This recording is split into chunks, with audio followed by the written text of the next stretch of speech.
and then I will send you. All right. How's it going, Chris? I am doing fine. Like I said, it's been a very interesting couple of days. Yeah. So I'm not going to make this terribly formal because I just don't care anymore. So you know that my reaction has partly it's a product of panic, but also trying to cover my ass. Hmm. But also too, I'm making a statement. So I Yeah. changed the name from How to D&D to How to RPG, and hopefully nobody comes to my channel looking to figure out how to assemble or use or operate a rocket-propelled grenade. But so far, nobody has. That's good. It is supposed to represent role-playing games, so I don't deal with rocket-propelled grenades. Right, right. That being said, I actually make a lot of games where you can fire rocket propelled grenades, but I think we've established at this point that if you enter RPG in Google, I'm pretty sure a rocket propelled grenade is the second click. Yeah, So, probably. Yeah. So uh, we're doing this because I asked you, and this is pretty impromptu. And mhm, so you know, and I know what's going on with the open game license right. and the changes to that. We know what the focus is for Wizards of the Coast or Hasbro, Mhm, possibly, who's probably right. driving this, but we don't know for sure. But ultimately, moving forward, I know you've already talked about what you plan to do because a lot of you every time something like this happens, because when 4E came out, you just shifted your content from 3.5 and just made it available as a 4E product. It just changed things around, and you operated under the GSL, right, rather than the open game license. Yeah, yeah. Well, for me, it also helped that my company, their first product was 1 month before the GSL came out. Yeah, And my group were very persistent. Like, well, at this point, the idea of D&D misstepping, like we now have the precedent. We people look at what's happening now, they go, well, they've done this before. I go, yeah, back in 2008 they hadn't. So they were running off of the high of 3.5 for a decade almost. um, so they come out with fourth edition. Everyone assumes this is going to be the next evolution. And if this is going to be awesome because 3.5 was awesome. So when I signed on to the GSL, the writing still wasn't on the wall. A lot of people didn't start getting sour to fourth edition until the fall of that year. So when we signed on to the GSL, we believed that fourth edition would be as ubiquitous as 3.5 was, yeah. not realizing that that would not be the case. And by the time our product came out, it was somewhat incidental. Yeah, and so I know some people who've been around a really long time are aware that TSR was quite aggressive in how they pursued people up to their destruction, self sabotage and destruction. But Mhm. that's not really the what we hear. I wanted to talk to you about moving forward Yeah. because for a lot of creators now they're thinking, well, even if I don't have to pay money to Wizards of the Coast, if I want to use Dungeons and Dragons, that IP, Yeah. even if I don't have to pay them because I don't fall within the threshold, there's nothing that should change them adjusting that, which there's no guarantee they will, because Yeah. I mean, is it financially viable to chase somebody who makes a fraction of the kind of money that they do? But then the other thing is that's not the real issue too. I mean, losing ownership of your own creations is a big issue. I know Yeah. you've always had an issue with that. You've told me. I have an issue with that. I think other people do. But actually, that's not the biggest issue for me. It's what it's done. It's I guess the spirit of the original open game license is what people have built. Whole like completely different RPGs are built on the open game license, even when the structure of them is actually very different. Like I was looking at, and I didn't realize that Fate and Fudge are built under the open game license. I was like, you got to be kidding! They've actually included that as well, and like they're very different games. Hmm. Um, the problem for me is even at the lowest tier, the lowest aspect of it, I cannot give them data on what I do. I don't have time for that. And me registering my stuff with them to then lose ownership of it in any way, shape, or form, I'm not really prepared to do that either. So and yet I want to make D&D grow. So my only thought is, without breaching the terms of the new OGL, how do you, within the parameters of game mechanics, have a system in place that is similar enough to what we're used to, and you can, how much do you have to strip away before it's still pretty much the same game, but you don't get into trouble and wind up in court? Because I was always intending to do this in 2024. I have been planning to do this for 2 years ago, before the pandemic. I was like, I've had enough. D&D 5e is actually not for me, and I feel like it needs to go down a different route. And I always believed there needed to be 3 engines: a very super simple engine that really had nothing tied to it, the standard game which we had, and then the advanced game, which is basically just tack on any kind of variant role you can think of. So how much of Dungeons and Dragons 5, or Dungeons and Dragons, the game mechanics, is not actually IP stuff? Well, here's the thing. The problem, I wouldn't say a problem, but the situation is that, with few exceptions, back in the 80s, this was a different situation. Every role-playing game was very different. And because at that point in time, a lot of people weren't really aware of IP law at that point in time. Remember I can't remember when the landmark case with Parker Brothers and Monopoly um, sided against them, and that's when they said that you can't copyright a rule, just the expression of that rule.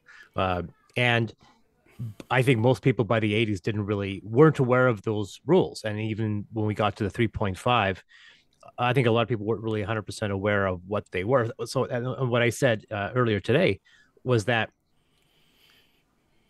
technically, when it comes to their copyright, they have said that they own trademarks on specific things, Dungeons and Dragons, and specific creatures, the Mind Flayer, the Beholder, and a few others. There are certain things that they are unable to, because they're practically in the public domain. The term elf, dwarf, orc, stuff like that. These are things they cannot copyright because most of them were invented by other people before they were created.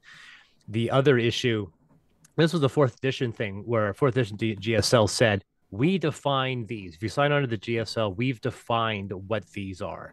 So we've defined what a gold dragon is. You cannot change a gold dragon. We've changed what a gray elf or an elf is. And so when I wrote Amethyst for fourth edition, I changed all their names to Fae, and elf is rarely ever brought up except in fluff. Um, but in this new system, they don't have that clause of saying that we're defining everything. If you sign on to it, we're defining that. At least I haven't seen that. I wouldn't be surprised if that language is there, as it's in the fourth edition system. But technically, when you get down to it, they own the name Dungeons and Dragons. They own those specific names and the illustrations associated with the names. And you could also say that they've copyrighted all their fluff. So anything that's fluff rated, all of their settings. Anytime they said you're not allowed to use this, that's because that they're exercising their copyright. The reason why they have not gone after a single third party product using the D20 ever is that they know that their legal rights to try to protect these rules is extremely vague. And the fact that 25 years after this thing was initiated, that they're now trying to exercise that, the reason why so many people believe that it's going to be very difficult for them to enforce it is because they failed to try to enforce it for 25 years since the system began. They have their legal rights, in my opinion, to those specific terms, but us third party people don't use them anyway. The issue here is that, do you know the fact that Magic the Gathering, copyrighted term, the rules itself, there are games that operate almost exactly like Magic. The idea of having cards on a table and then tapping that card to generate abilities and doing something. I tap this card to generate revenue. It's a classic mechanic of Magic. We see it in 1,000 collectible card games. However, the word tapping, as associated with altering a card, is actually trademarked by Magic the Gathering, which means all of the collectible card games, they can mimic that exact same term because they can't copyright a rule. They just can't call it tapping. And so my worry is, in their attempt to try to express ownership, that they're going to try, because apparently they have to also try to copyright the terms the greatest role-playing game, which is incredibly arrogant.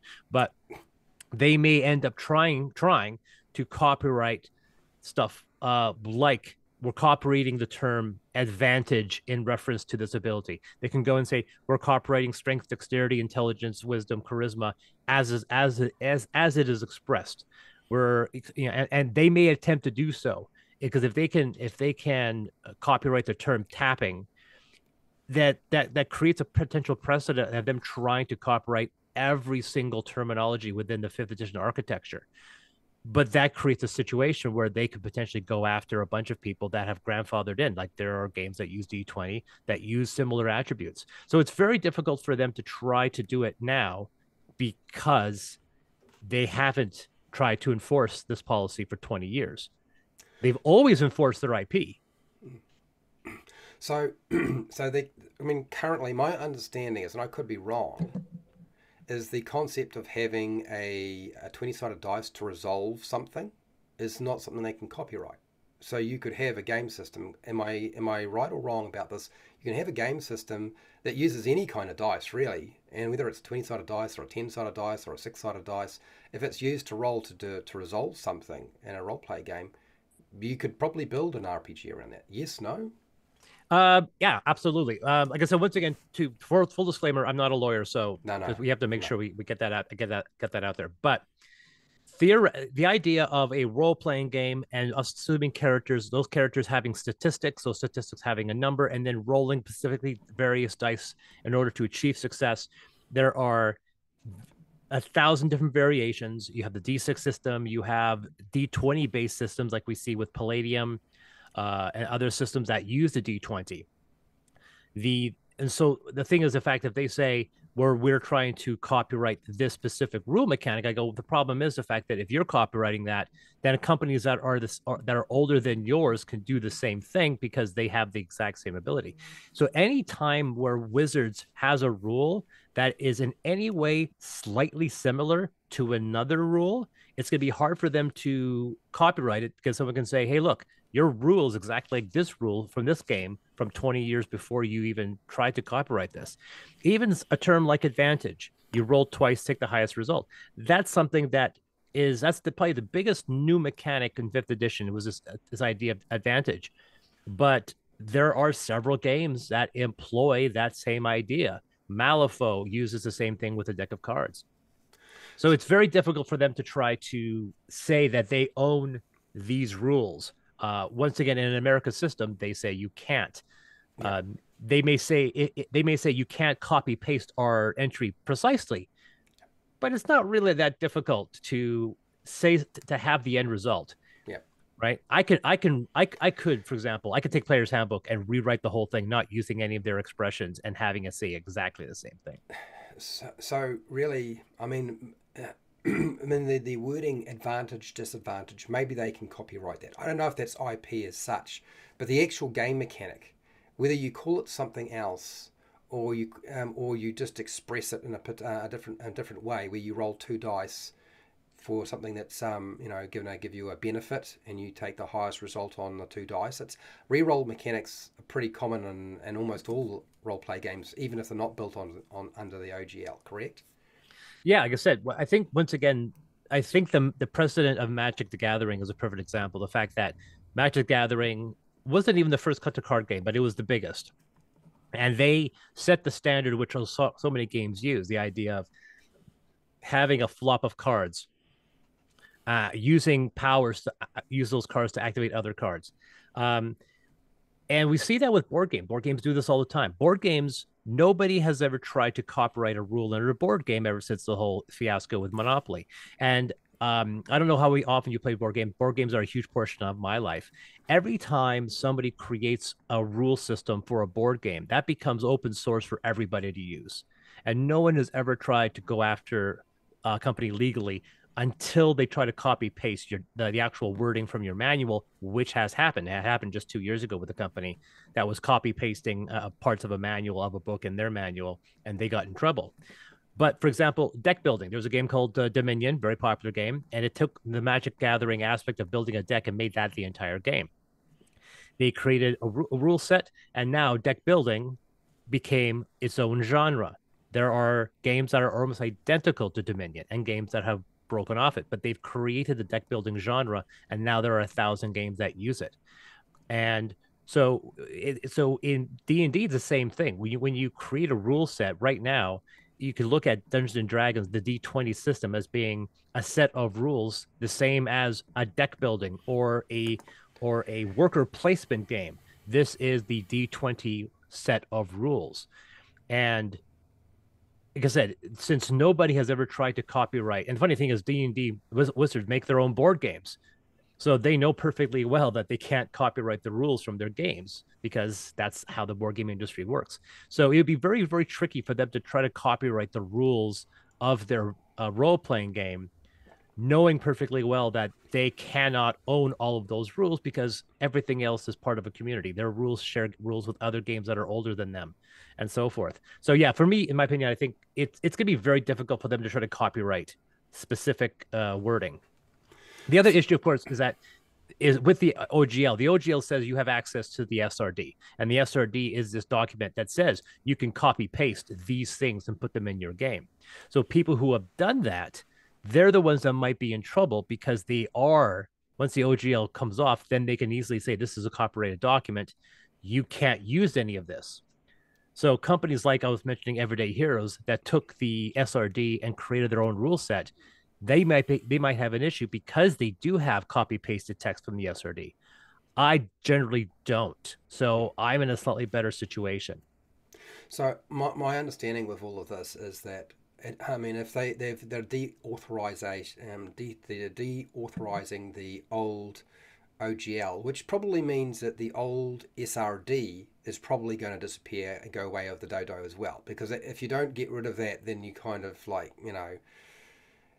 it's either going to be null and void and be replaced by something else, because like they don't want people to play 5e, they want people to play 1D&D or 6th edition when they finally release it in 2024. Yeah, so, they want people's money through a microtransaction system. Like they're turning D&D into the next mobile game. Yeah, so I paid for D&D Insider for 4e, and I can assure people that it was not successful. It was expensive. My players loved it because I paid for it as I was a dungeon master, but it did not get them to spend a goddamn cent. So, but that's not my point. So I'm thinking advantage and disadvantage. I mean, suddenly if you decide, okay, I don't want to use the word advantage, disadvantage because maybe that looks too similar. Maybe I don't want to use the exact wording, but I can have, roll 2 dice, take the lowest result, take the highest result, and then what we just call one of them highest result as benefit and penalty for the low result, and then, like you could print that probably. Yeah, you could easily say a rule: roll 2 dice, take the highest result, because that is a mechanic that in no way. The question is whether or not we could call it advantage, disadvantage, and I seriously believe you probably can, in the same way as where, them copywriting the term tapping in reference to a card. That's that precedent where you're worried that whether or not they're saying no, we have the term advantage when describing 2 dice. In situations like that becomes very dangerous once again, because that means they can basically lock up the 6 stat lines of strength through dexterity, which so many games, even games that are not compatible with D&D, use in some capacity. So that becomes like, because I remember two things. I always remember the fact that will they go after the small players? And I remember when 20th Century Fox was producing their first Alien versus Predator game, they sent cease and desists to every single company, a group of fans that were just creating their own conversions for Doom or Duke Nukem. These were harmless, and yet they still sent cease and desists. But they only did so once they knew they were making their own game. And then something I brought up in my live stream also was Goodman Games.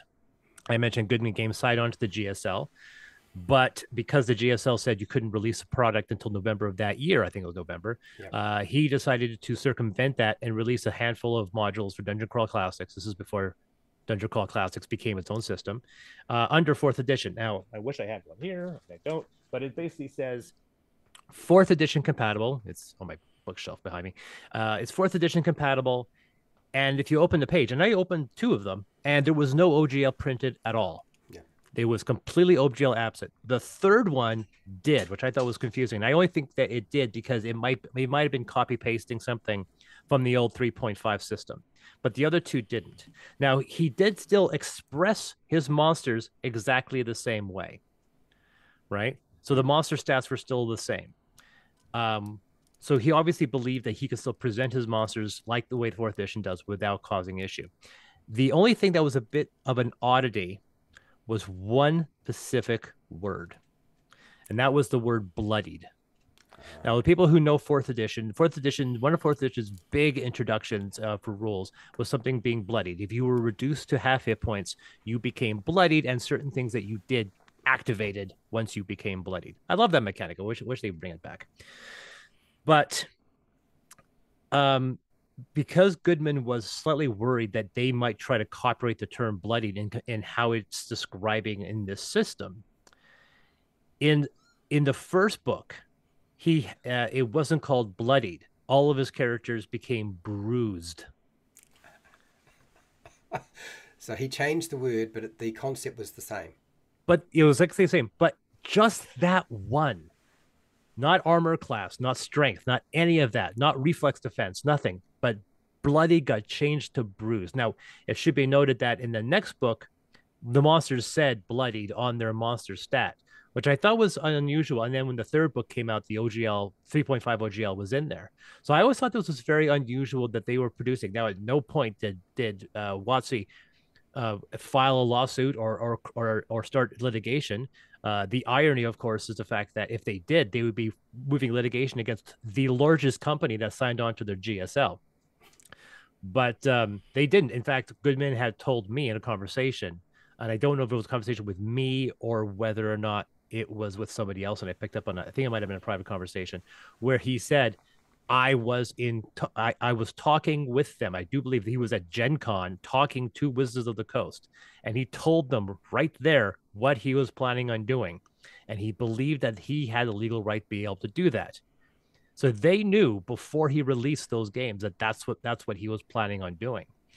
And they did not make a play. They did not make a move because I believe that they knew they didn't have a legal case. Now, this is in a situation back when, like I said, almost nobody who runs Wizard now was running Wizards back then, right? We know that. And we also know that if they were, we would never have seen the GSL at all, likely, or it would have been as restricting as this new 1.1 is out now.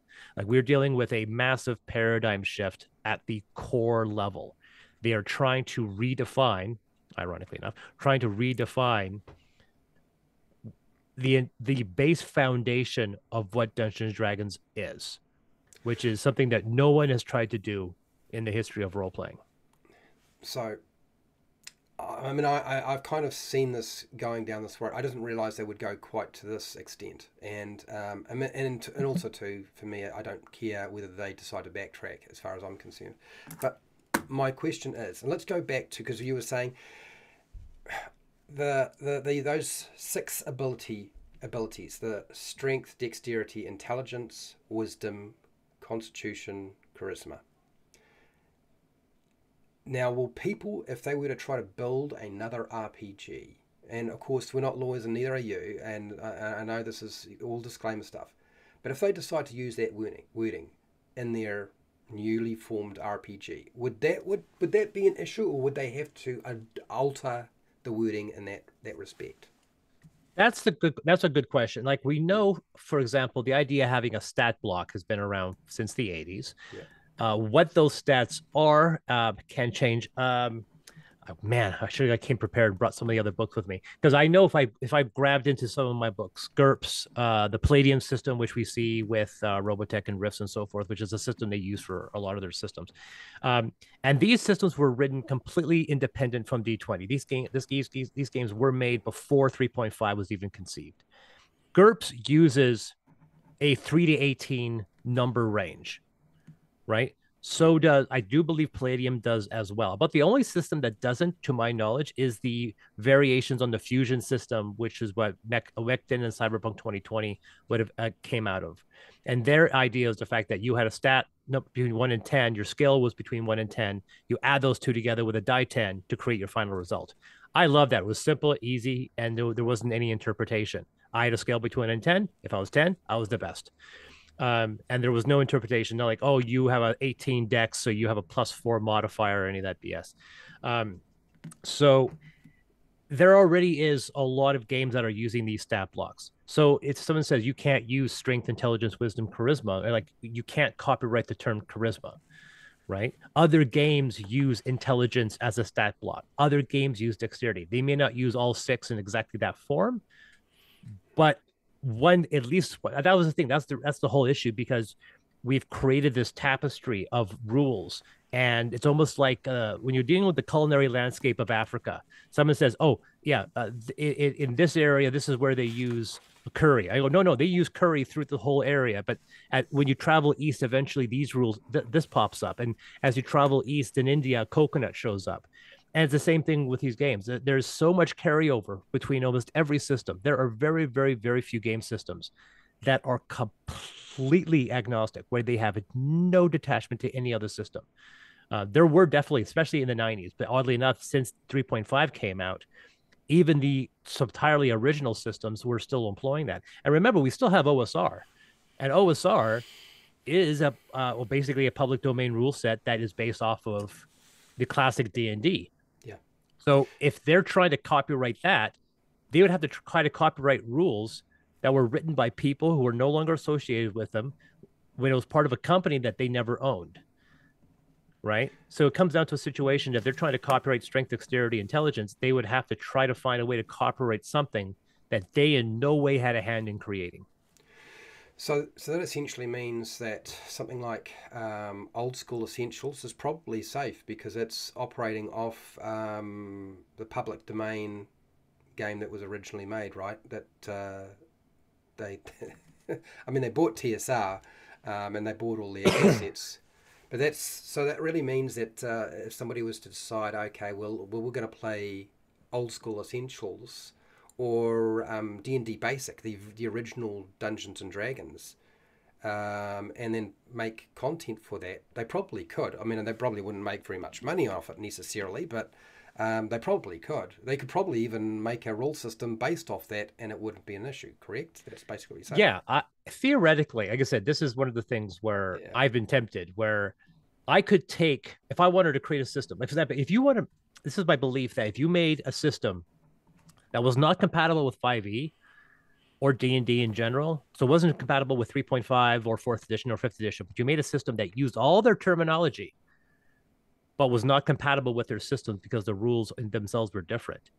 I would think it would be virtually impossible for them to file a legal case against you by saying, well, this game's the same as ours. I go, well, it's not. It's not compatible with yours. So, for example, and this is something that I've been thinking about, if I looked at 3.5 rule set, 4th edition's rule set, and 5th edition's rule set, and created a hybrid that was not compatible to any of them, but was still a fully recognized variation of this rule set, would that be allowed? And I think that I don't think that they would have a case to try to suppress it because it's not compatible with any of their systems. And obviously, I wouldn't be using their wording, No. right? But the idea of taking the best of 3.5, 4E, and 5 and creating this new hybrid, that's fascinating to me. That's interesting. The issue is adoption. Ultimately, it comes down to adoption. If D&D had 10% of the market share and Fate had 80% of the market share, we wouldn't be having this conversation. We would all be writing for Fate and no one would be worrying. If Numenera was the dominant system on the planet, the only reason why we use D&D is not because we like the system. We don't like the system. D&D is broken. I admit it. I agree. I know it's broken. And that's part of the reason why a lot of people like it and a lot of and reason why people hate it. Yeah, it has classic archetypes, which are very popular. It's a classic fantasy. It's the bare bones vanilla fantasy on which a lot of systems are based. And it has an infrastructure and a rule system that a lot of people know because it's one of the oldest. It goes all the way back to the 80s, even though the rule systems are completely incompatible back then. But it has that legacy. It has that legacy that people associate with. That's the one advantage. But the rules themselves are actually kind of meaningless. What they're trying to suppress primarily is the association with their product line. Mm-hmm. They believe that by associating with 5e, that people are using their intellectual property without permission. And what I was saying in my video is that that's actually not the case. I just feel, my perspective, I don't care about D&D. I care about market share. And if Paizo Pathfinder was 80% of the market share, and that was the issue with fourth edition. Fourth edition, I had to write for 5 different systems because there was no dominant market share. We had 20, 30% market shares, right? Pathfinder was at about 35%. D&D was about 35, 32%. At one point, Pathfinder actually passed it, but there was no one big system. So when I wrote the first Amethyst, I wrote it for 5 different systems, and that was a nightmare. When D&D comes along, and now suddenly D&D has a 60 to 70% market share, and Pathfinder has been reduced to 5, it's hard when someone says, "Are you right for Pathfinder?" I'm like, I like the system, but there is no money in it. My favorite system, I loved writing 13th Age. Loved it. And the fan community is amazing. The people who made it are amazing. There's no money in it whatsoever. And for people who do this as a hobby, it doesn't matter. Money is not really important. No. But for people like me, where it is their primary income stream, it becomes critically important. So yeah, in many ways, I'm married to the fifth edition system because it's predominant. Yeah. But I'm not married to the IP that is connected to the 5e system. I don't use it. I don't need it. I've never needed to put the word D&D anywhere associated with my product. But they're claiming that through tangentially, because I'm using their rules, I am. And that's this complicated thing. I go, and then our point is, yeah, except the fact that you don't own those rules. So where is this connection? It's almost like 6 degrees of separation. We are all 2 degrees of separation from D&D, and that should be legally fine. And Wizard is saying it's not. So I have actually 3 questions.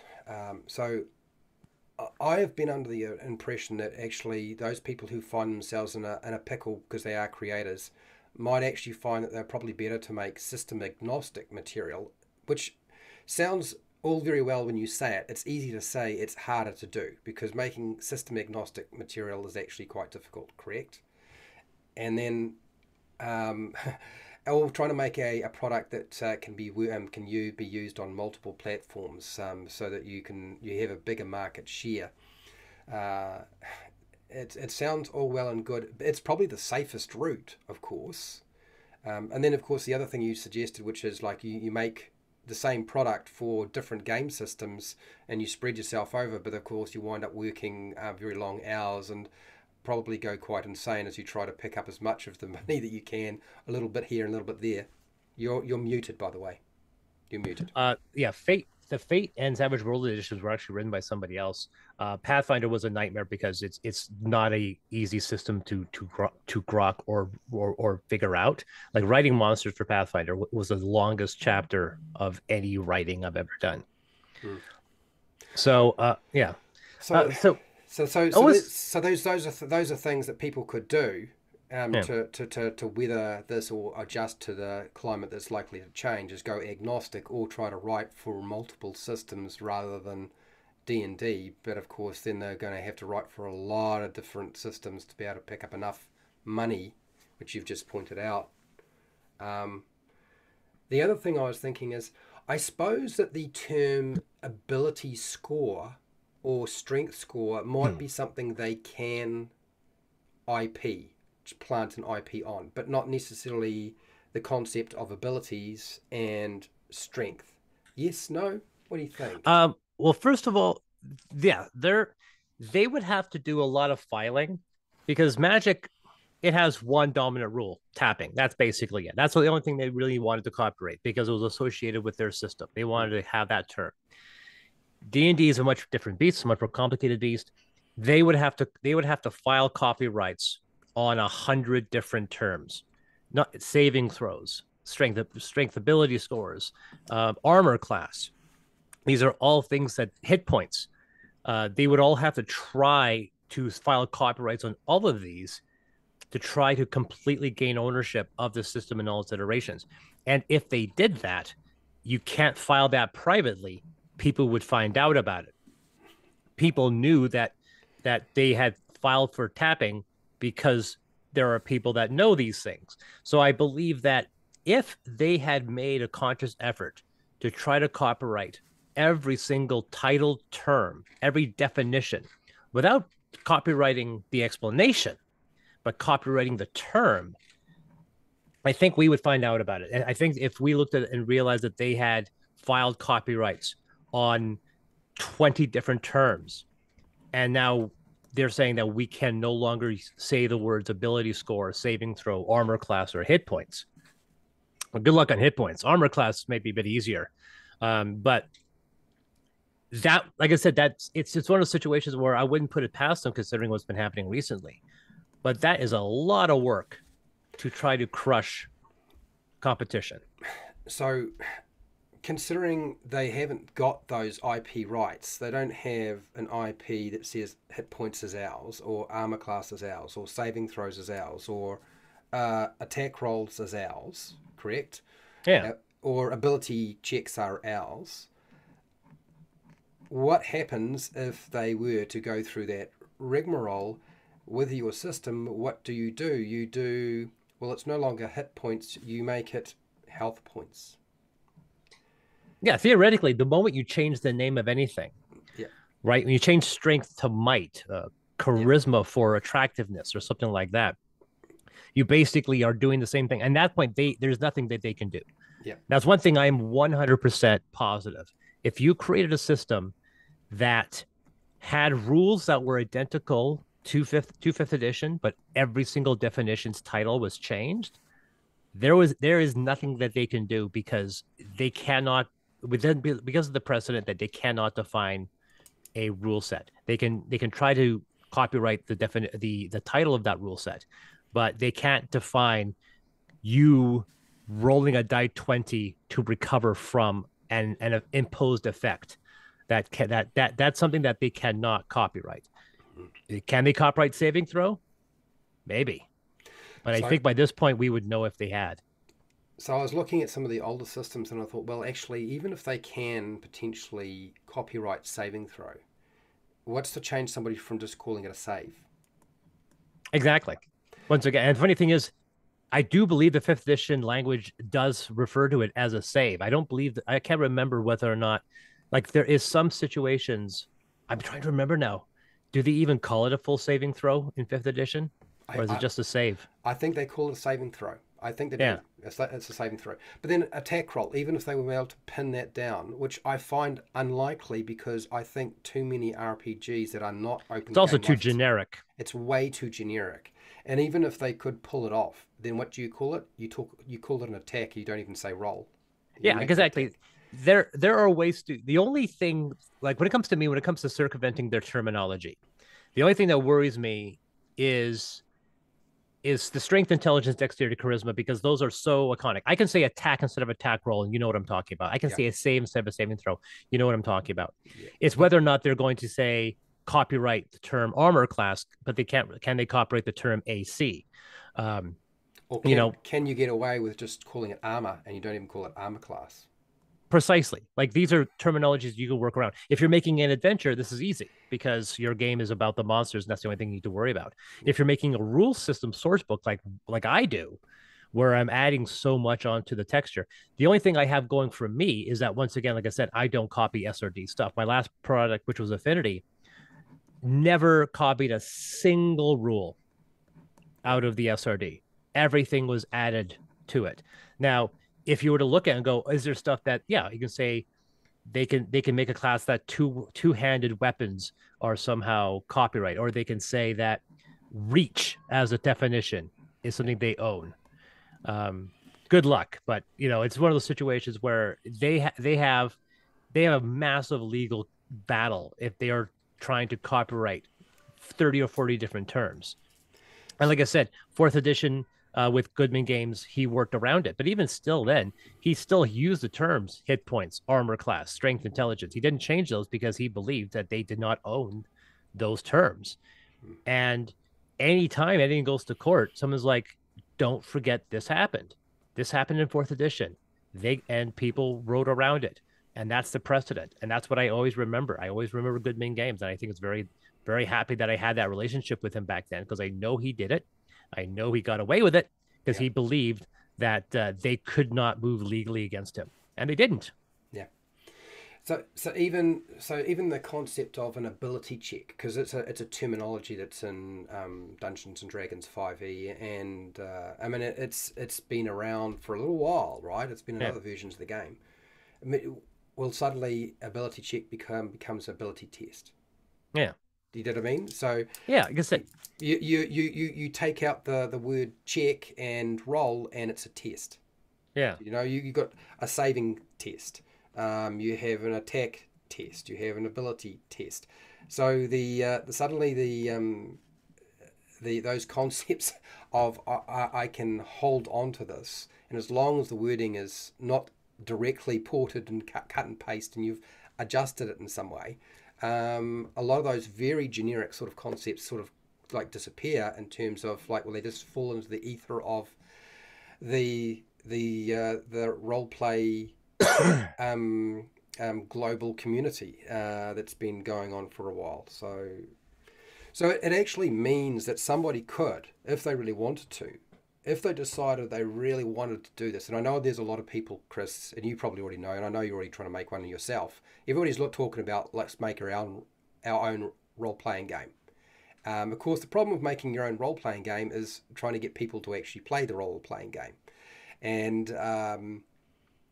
but what would be interesting is somebody made a game that was so simple it just came down to your ability check to do something, your attack roll or attack test, your saving throw or saving test. You've got your basic ability scores, and all it's really trying to do is resolve something that player characters are trying to do, and the dungeon master's using the narrative, right? I mean, at the core of any role playing game, that is the only thing that you really need, correct?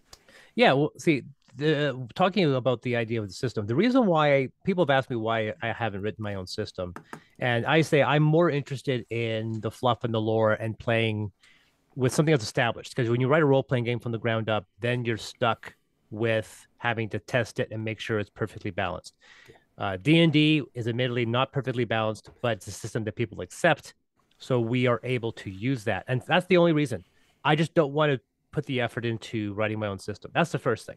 Yeah. The second thing is that I don't have an established IP.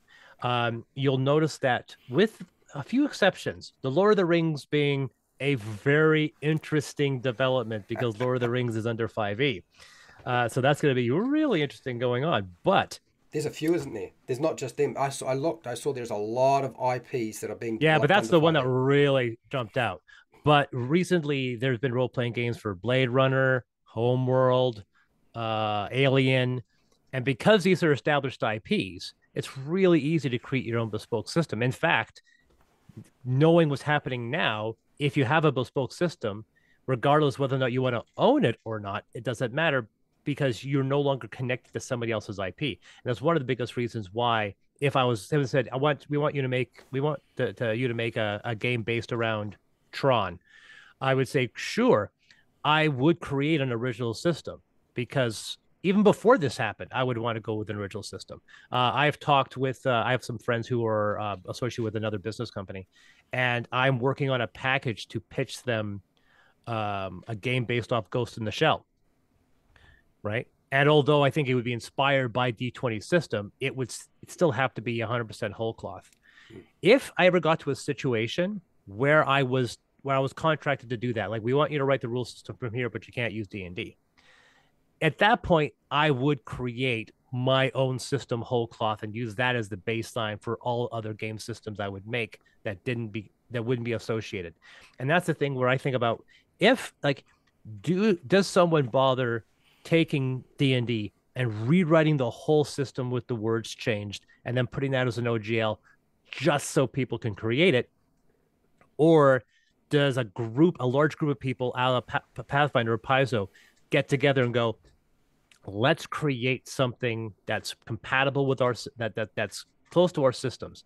The problem with that, so many of them are married to 5e or their own systems, which them ourselves are based off of 3.5. So the problem, they go, well, don't worry, I'll just have Paizo's Pathfinder. I go, Paizo's Pathfinder is under threat as much as anybody else. They're more under threat than me because they do use stuff from the SRD and I don't. So for me, the appeal would be like if I was to create a system whole cloth, I would do, as I said, the best of these various editions from third edition all the way to fifth edition. Yeah. I would create a system like that, but it wouldn't be 100%. It wouldn't be compatible in any way. And then, as you said, I can change all the wordings because it's my system, it's my game. I don't have to be beholden to that system.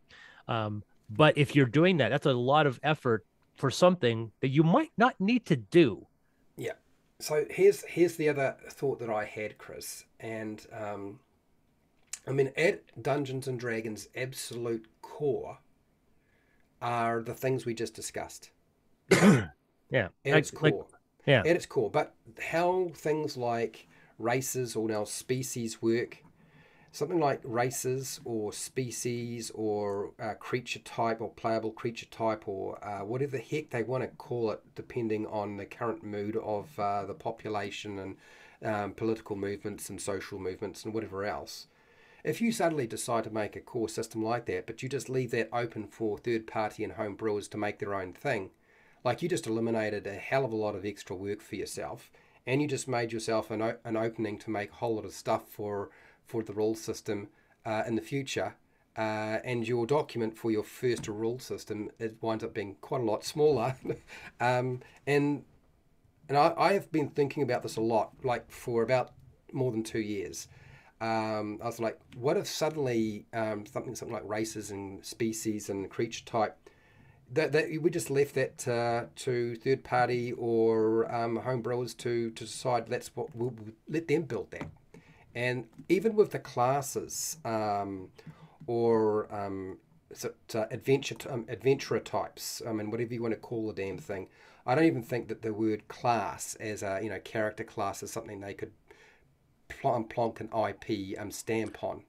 It has to be a terminology. Armor class could be, Yeah, but just saying that's the issue, the fact that they couldn't copyright the word intelligence, yeah, obviously. They yeah, would have to find some way of copyrighting the stat block in its entirety. yeah, That's because that's the direction. Like they can't go at because you can't copyright the word charisma. That's just you yeah, would have to you would have to copyright the stat block in its entirety as presented. yeah. Um, But and but go but I ahead. mean but I mean, would you agree though that if you were to suddenly have a system and that because I am, if you hadn't figured it out, there are a lot of people out there trying to make an RPG who are not going to be following D&D, and for a variety of different reasons. Now, whether they go to OSR content, whether they decide to sign up to the new license that's going to be offered officially at some point when Wizards of the Coast finally gets back in the office and decides how to deal with all of this. Um, if they suddenly have, a system where there's a whole lot of empty spaces for third party to deliberately make content for, and it's so similar to what already exists in D&D and at its very core. So one of the reasons I've always said at its very core D&D, if you strip it right back, you actually leave more space to do stuff. Do you know what I mean? Well, Not you get just down to yeah. No, you hit the nail on the head. Now, have you ever played Fusion, the Artel Zorian OGL? No, I haven't played Fusion. I've played Fate and Bulldogs, and Yeah, I mean, if you probably know a bit about Fudge and Fate, and Bulldogs is just another version of Fate. You know a little bit. yeah, It's such a simple system. yeah. You have a selection of skills, and you have a lot of narrative descriptors, and there's usually only two or three, um, and it all fits on one page very simply, and you're rolling a six-sided dice, and your numbers are very small, so there's not this huge variation. It's a very simple system to play and understand, but to master it is a different story. Yeah, Yeah. That's your phone, not mine. Okay. yeah, So for me, Artel Zorian began with something they called Interlock, which was this D10 based system that Cyberpunk 2013 and Mechton had. When they got to Mechton 2 and Mechton Zeta, they kind of perfected that system. But at that point, Cyberpunk went off in a slightly different direction.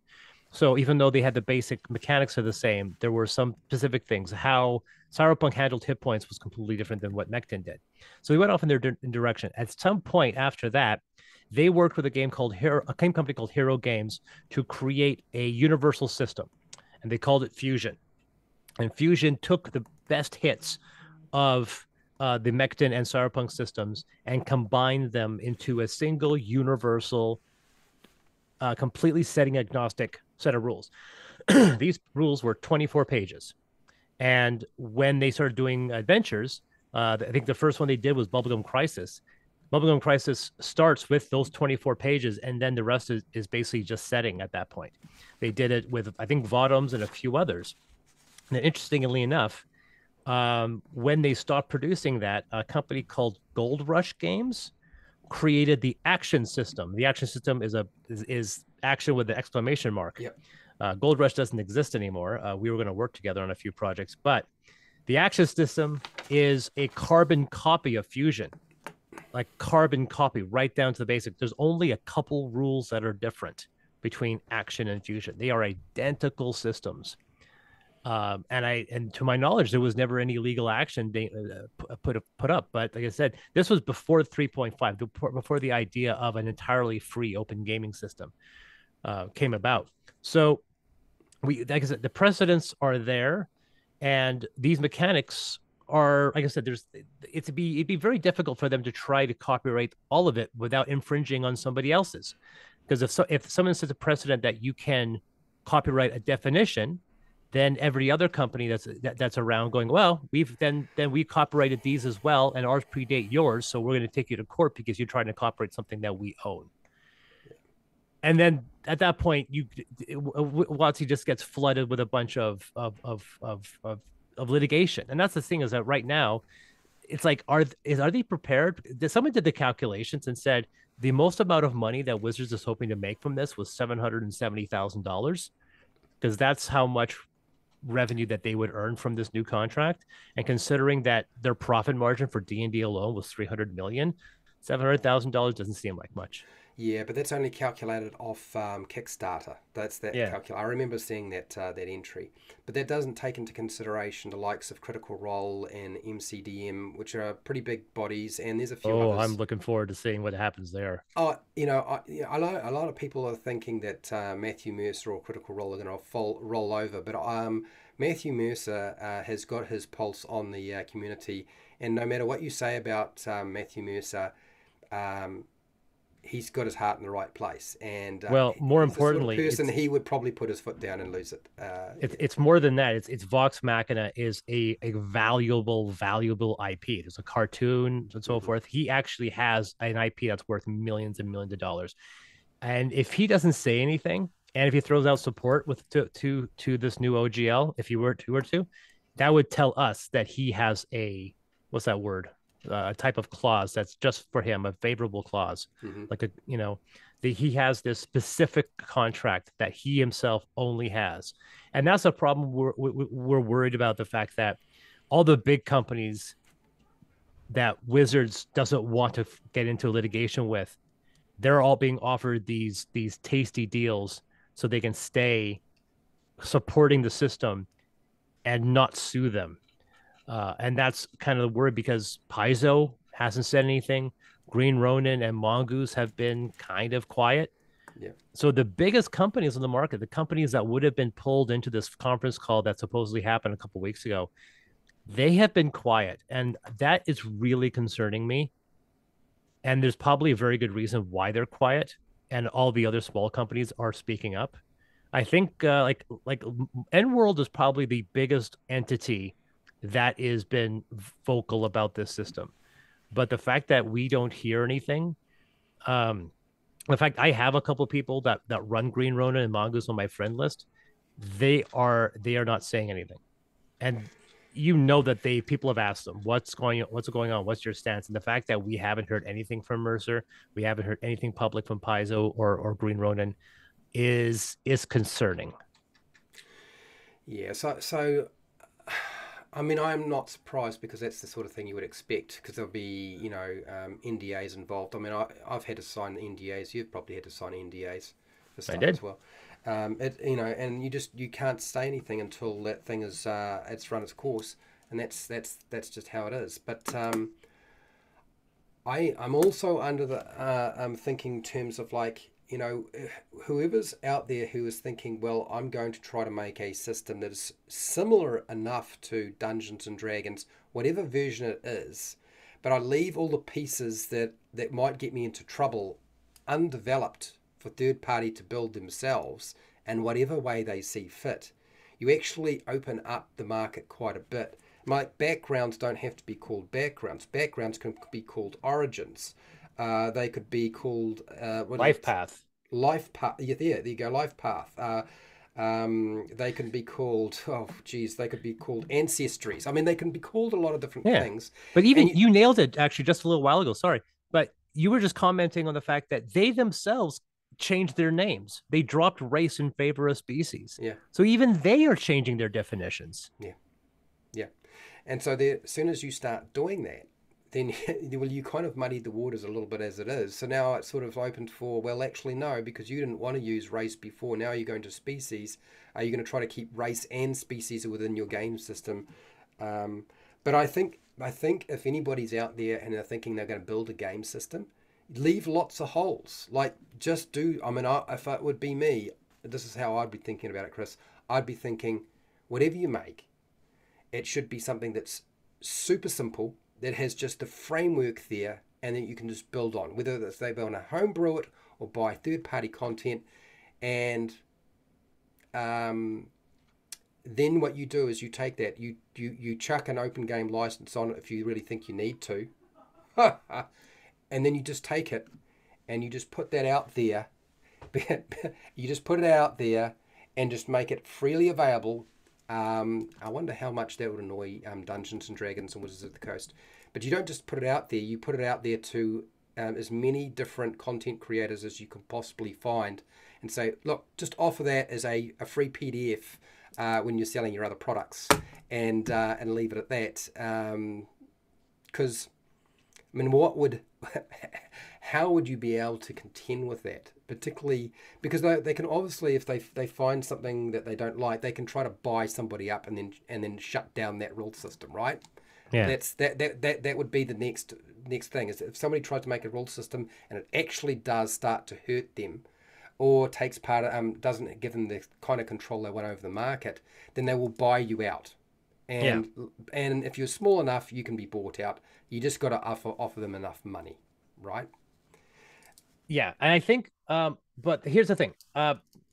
This is somewhat academic what we're talking about. We're Yes, it is. speculating. Yes, yes, yes. But there's one thing we're kind of forgetting, and that is, even if the attempt to do, like, we're talking about these clauses in this contract, and we're forgetting one critical thing, which is what, like, people are locking on two really big problems. First is signing on to the OGL gives them royalty free access to your content, which from an ownership factor, no one's going to do. Yeah.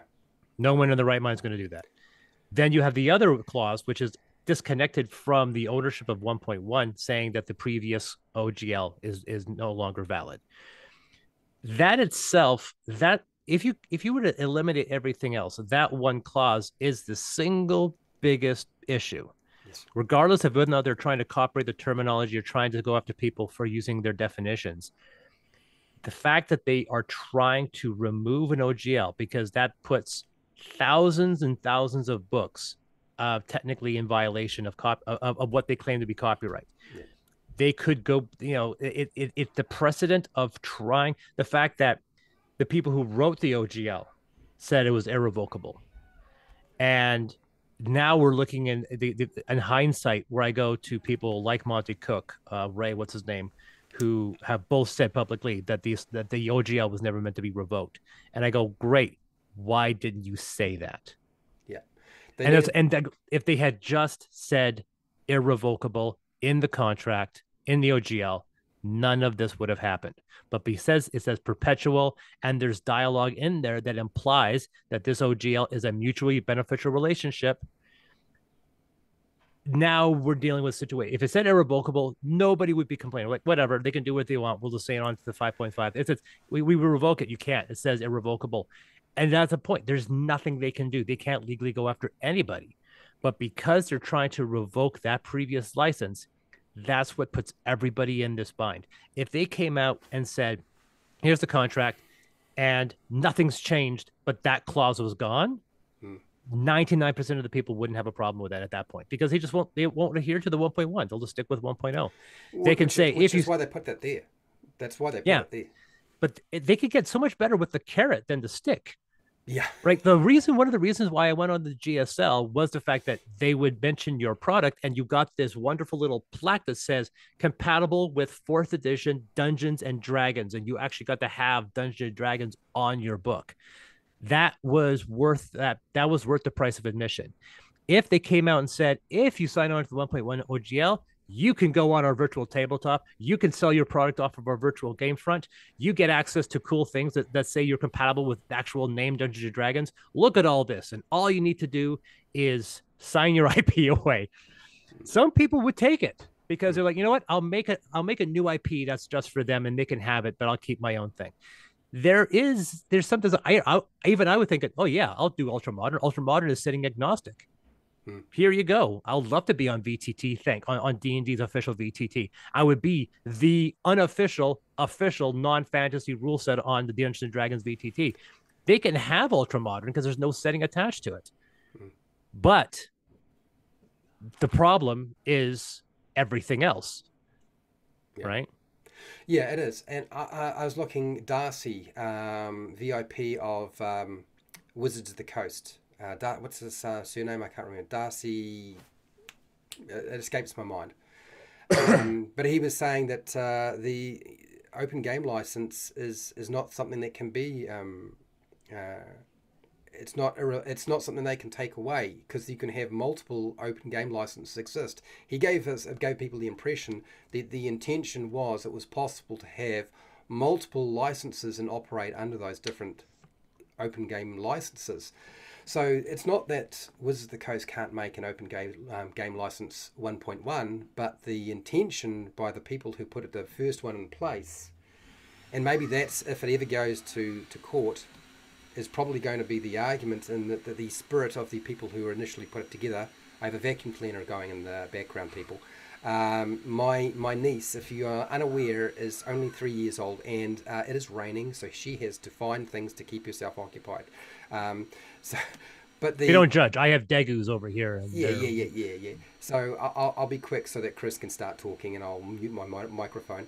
The thing that I see in this is that the Darcy's intention and the people who put it together initially, their spirit and intention was behind it to have multiple versions of the open game license, because they do state that they can be changed, but it doesn't say that it necessarily voids old open game licenses or versions of it in there. I am kind of curious, but I would hate to see somebody have to go through the hell of contending with litigation with Hasbro around that sort of thing. But that was my impression from what Darcy was saying, is the intention was not to have it irrevocable, that multiple licenses could exist, and that you could simply continue making 3.5 under the open game license for that one. And if they made an open game license for 5e, then they would just be able to. But he didn't actually mention that at all. He was actually referring specifically to the original version 3 open game license. That it was the intention behind it was that they could make upgrades to the game and they could make new open game licenses. But the old open game licenses was never intended to be unauthorized in any way. well, okay. So for me, so Ryan Dancy, yeah, he came out and he said he helped write the OGL, and its intent was that it wasn't supposed to be revocable. And we're and if fourth edition went OGL, potentially we would have a 3.5 OGL and a fourth OGL. Now we would have once again two OGLs that are running currently, one compatible with fourth edition, one compatible with 3.5. And and that's kind of situation. So the thing is, there are already certain companies that have stated that they are pursuing legal action. There are several lawyers, because lawyers apparently play D&D. There are more than a half a dozen lawyers that have spoken up about this, and none of them have ever said, if WotC takes you to court, they will win. Don't bother to fight because they got you hook, line, and sinker. Almost everyone, of course, they're on our side, so whatever. But they have said, and we've seen lawyers on Roll for Combat and a few others, yeah, games lawyer, and I've reached out to a couple of other lawyers, going, hey. That are on social media, go, hey, can you want to voice in on this? It's great coverage for you because people will know who you are. But they have often, and they've said, and like the issue with the OGL is that there are certain specific terms. Like I was telling people that when it says for your consideration, we kind of ignore that, but that actually has legal weight. There's actually a legal meaning to the words for your consideration. And everything in the dial, everything within the OGL indicates that it is a permanent, perpetual, irrevocable system where what Wizards of the Coast decided that they would create a reference document to allow other people to write for their system as a way of unifying and increasing D&D's umbrella. They gain from that. We gain from that. It was a mutually beneficial arrangement. So for Wizards of the Coast to go after anybody, the fact that irrevocable isn't mentioned, but all the other everything else mentioned alludes to it being irrevocable. That creates a slightly, and you said it so, a muddy field within that contract. The issue is if Wizards of the Coast goes after somebody for a contract violation and that goes to court, Wizards will try to do everything to not have that happen. They will file litigation, but the last thing they want is to have that case go to a courtroom. They want to threaten people with legal action, basically outspend them to prevent them from getting to a courtroom because they don't have the legs that they I do believe they know that because and there's one lawyer says something very specifically that whenever you have a contract with anything that's cloudy or up to interpretation, the law has almost always sided with the consignee and not the creator of the contract. If you created a contract that had muddy, then generally they will side on the people that signed the contract rather than people who wrote it. They very seldomly go on the side of the people who wrote the contract, which in this case would be Wizards of the Coast. So Wizards of the Coast, if they had a situation, they run the risk because if they file something and someone says, "I'll see you in court. I got a lawyer," and this may happen once again with Parker Brothers, right? They take it to court, they lose, and now the precedent's set. Before they could send cease and desist letters and hopefully get away with it, if one of these things goes to court and Wizards loses, they lose all of their financial strength to do that. Because the moment they lose that one case, they can't send cease and desists anymore. That becomes because at that point someone says, "You just lost this court case. You can't send cease and desist because it's now been established in a court of law that the OGL is an irrevocable license. We won, you lost, and there's nothing you can do about it." So they have the ammunition right now until somebody decides to call them on that act and say, "No, no, I'll see you in court." And what some people have estimated in the last few weeks, Wizards has tried to lock down the big players so that they don't do anything because they have the money to go after them in court. So now, whether or not this is true, don't know. It's entirely possible that this actually did happen. That they are trying to lock down these big companies, which is the reason why they're not saying anything because they all have these wonderful little, very sweetheart deals. That's the term I was thinking of, sweetheart deals. That locks off the expensive people from filing a lawsuit. And now suddenly these small people won't have it, but you only need one of those guys to go, "We're doing a class action lawsuit. Everyone get together. I'm funding it." And next thing you know, they're in a court case that's going to cost a lot of people a lot of money, but it's a court case that Wizards is likely going to lose. And the question is, do they want to waste their time doing that? Going through all of this for the sake of potentially going to court in a case that they will likely lose. And that's kind of where we're at right now. This is a situation of threats and bluffs and seeing who's going to crack first. Because right now, we like the third party developers have almost a uniform support from the community.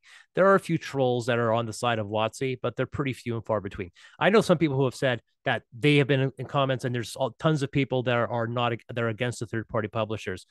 That's not been mine. Everywhere I go, there has been any like you go to Twitter on WotC, there's nobody defending Wizards of the Coast on Twitter. Wizards Twitter page is being offloaded with a bunch of people saying we're done supporting you. So the blowback has already began, and so the question is, is this worth it to them? And problem is that big companies can't look at that sometimes. They're kind of blind to public opinion until it's too late. You know, so that's the situation we're in right now. Is that are do we run away from the situation like they want us to run away and give up, or do we stamp our feet in the ground and go, no, we're actually going to fight back on this? And I think that what I said in my video, companies that say, "Oh no, we're as of today, we're cutting all of our 5e stuff. We're no longer doing anything for 5e, and we're leaving that industry altogether." I'm like, well, thanks for abandoning the people here that actually need this system to survive, and that's what I'm trying to push on people is to do that. There's another thing that occurred to me. There's actually two things I wanted to say, and I'll say them fairly quickly because I know it's late where you are. Um, but if it does go to court and somebody has to fight for the old OGL and say that like what they're trying to do and trying to deauthorize or make it null and void, well, what's the likelihood that Ryan Dancy is then called to court by somebody? Now, Wizards of the Coast, Guaranteed, guaranteed, guaranteed. Wizards of the Coast, Hasbro will not be wanting Ryan Dancy to step into court.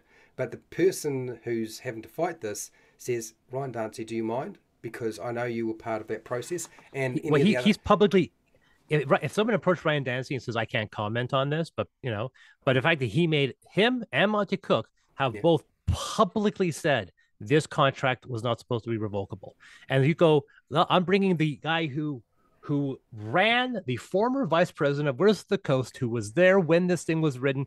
Hello, sir. Here's the contract. Was it intended to be revoked? He says no. It was intended to be perpetual and irrevocable. Thank you. No further questions.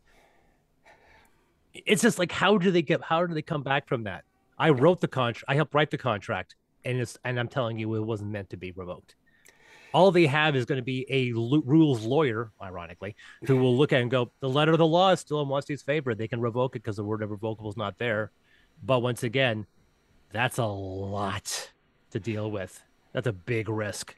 That's a great huge because that's like two people who can then step in who've stated that, and I suspect that those two people would be more than happy to step into a courtroom and vouch for the fact that somebody who's having to fight that say, look, no, that was not our intent. And the problem is that when things are muddy in any kind of license or agreement, and if you can get the people who were originally involved in the spirit of the formation of a contract, courts tend to go with that, don't they not? Yeah, and Monty Cook is absolutely um, on this side because not only has he said that this is irrevocable, but he has said the fact that he has his own OGL for Numenera.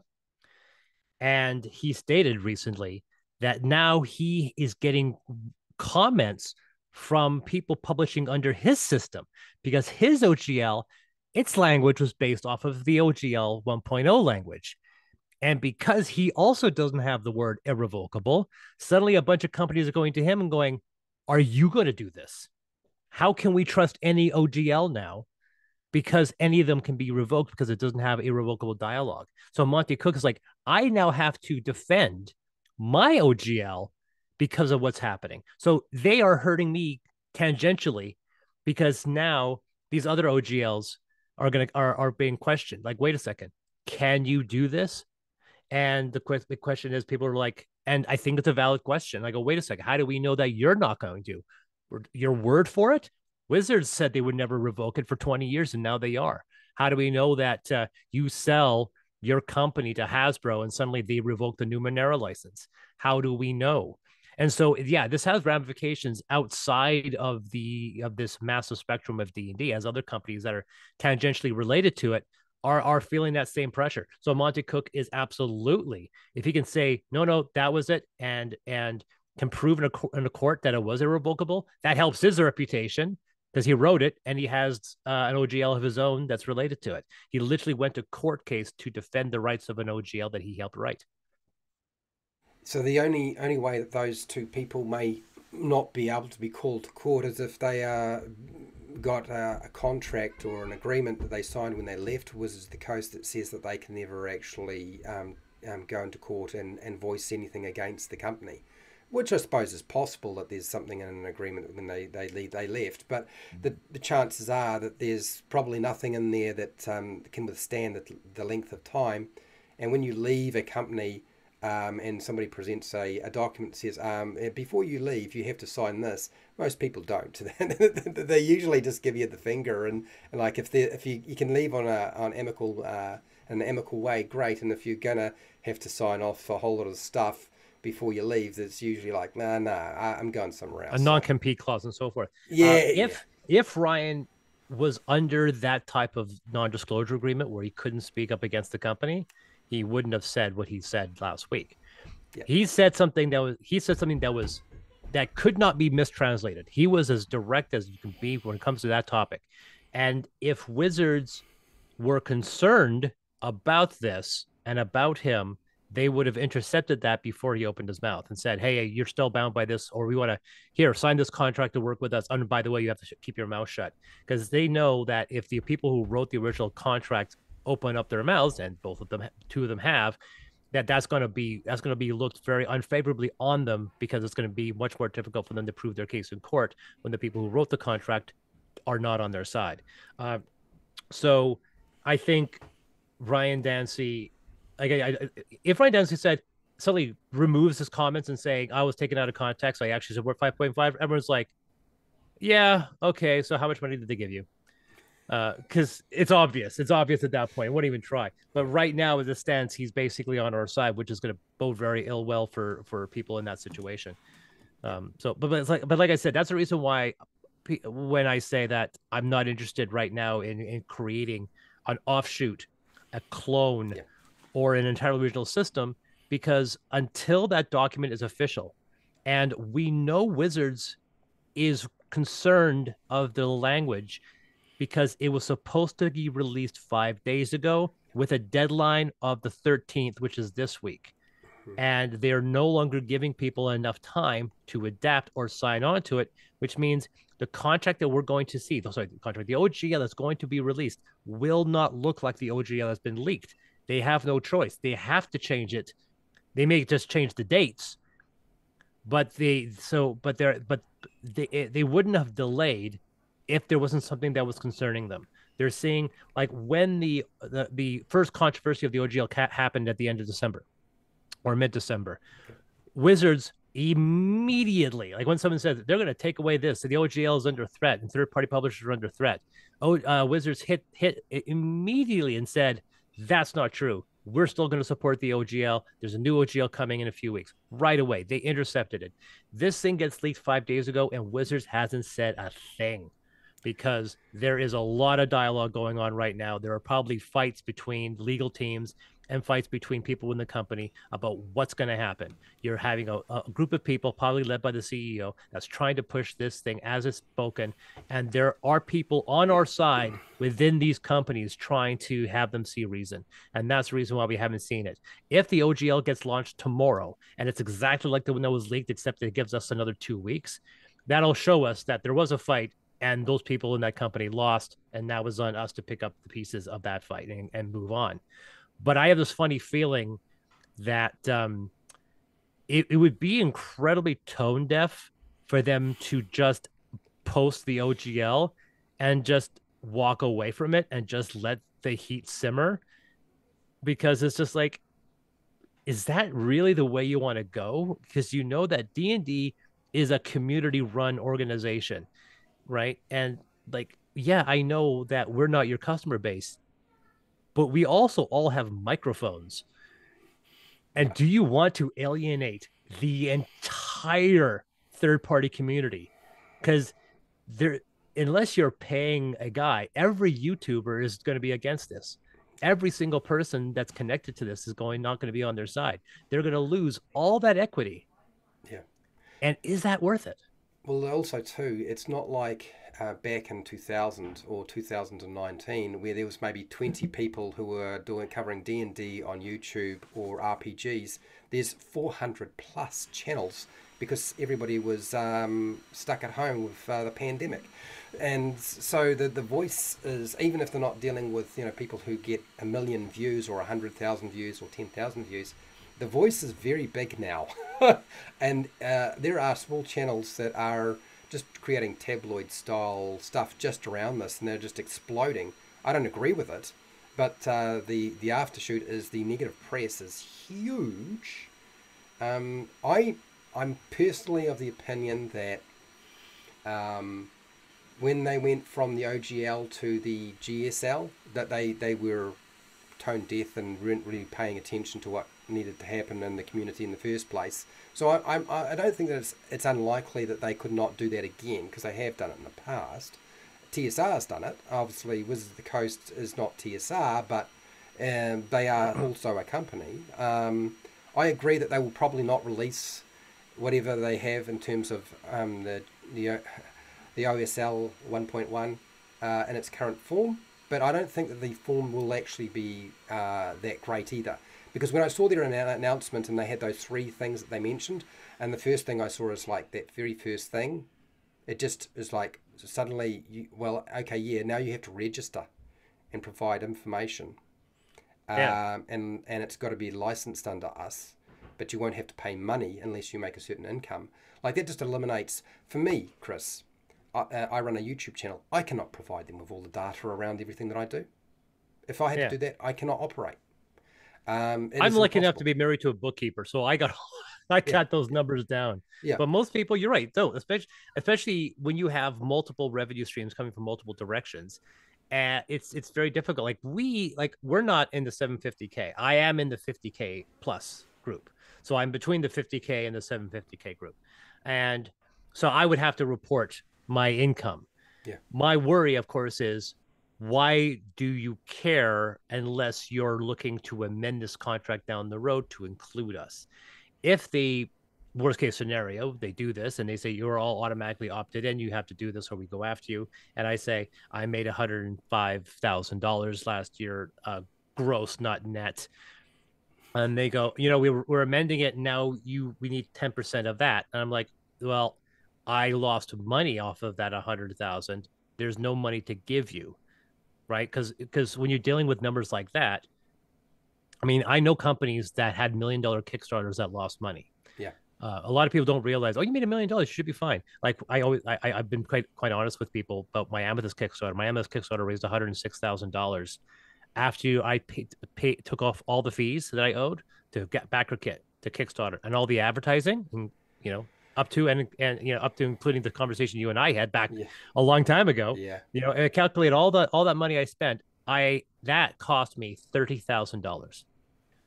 So out of the 100,000, I got just under 70. And For how, that's how like, long did you have to spend to actually make that?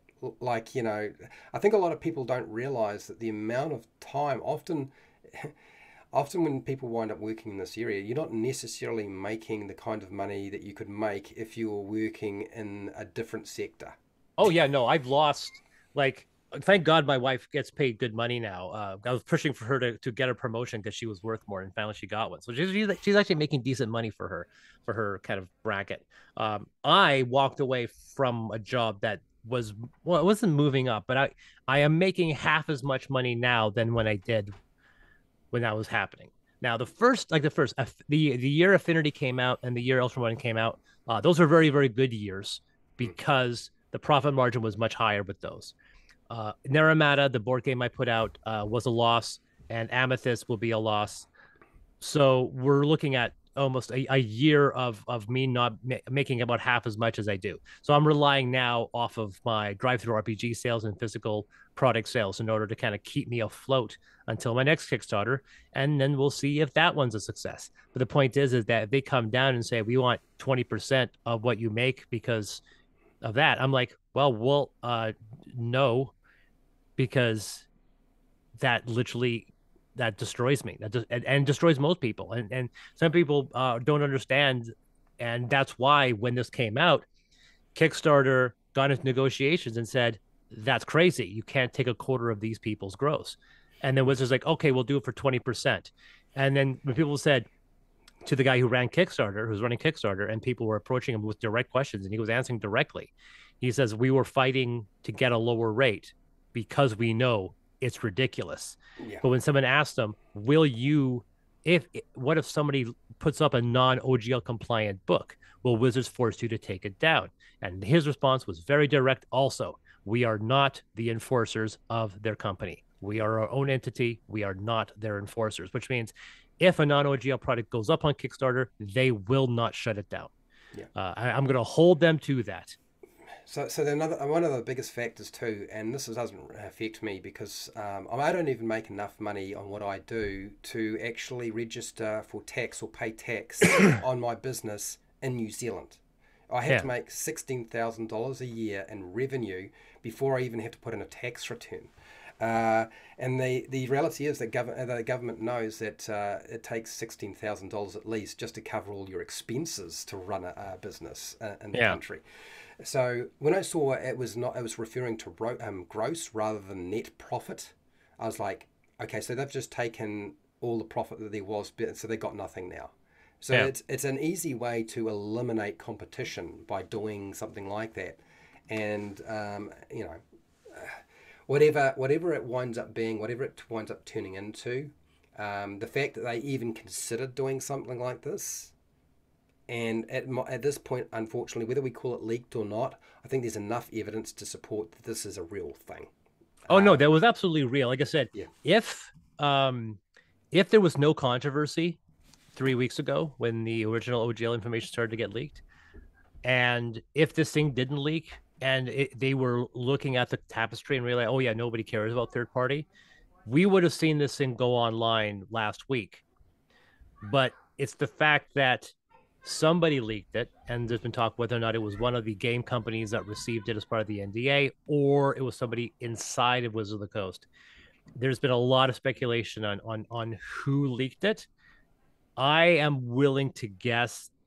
Like my assumption is chances are it's one of these game companies that really hates this thing and hate the fact that they have an NDA. So they quite privately snuck this out.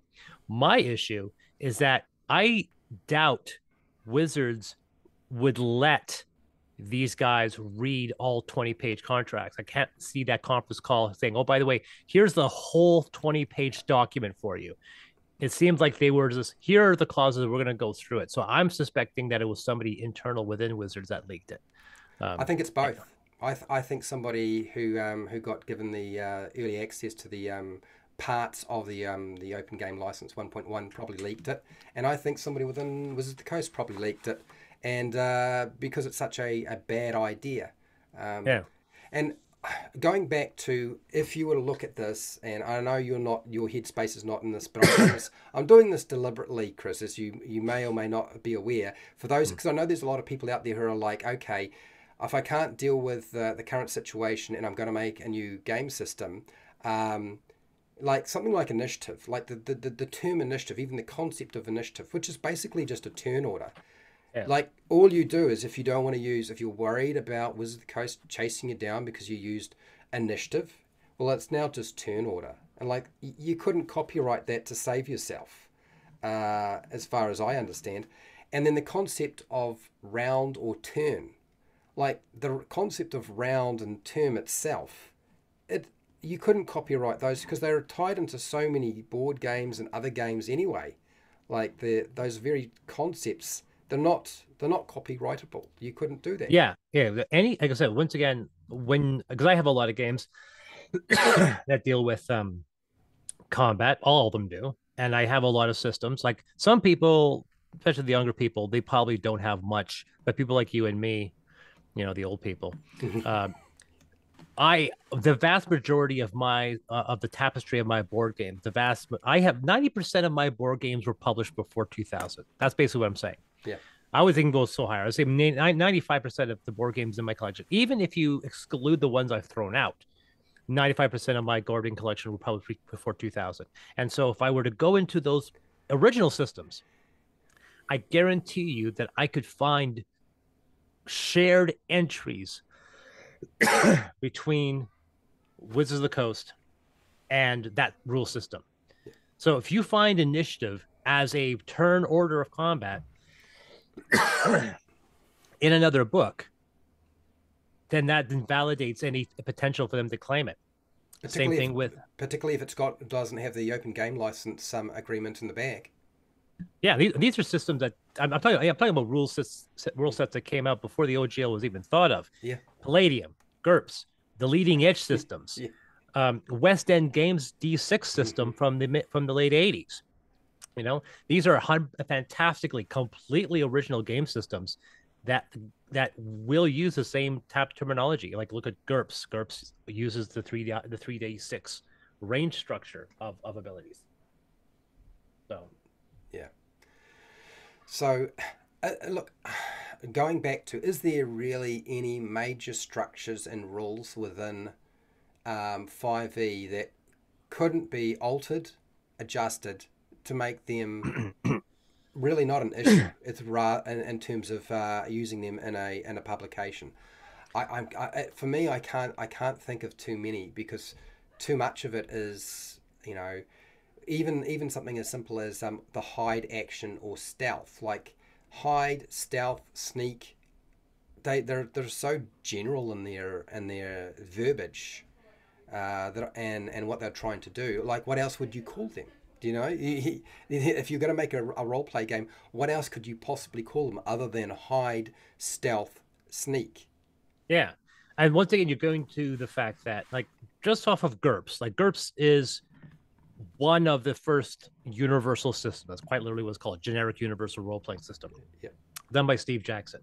And the GURPS system, the basic attributes are strength, dexterity, intelligence, and health. So right then and there, you have a stat block that shares 80% of its structure, well, 50% at least, out of its structure out of D&D. So if D&D says we are copyrighting these set of attributes for structure, I go, wait a second. You are basically saying that GURPS published from '80s is technically copyright infringing on your block. You can't do that because you didn't exist as an entity back then. So how could you try to copyright it?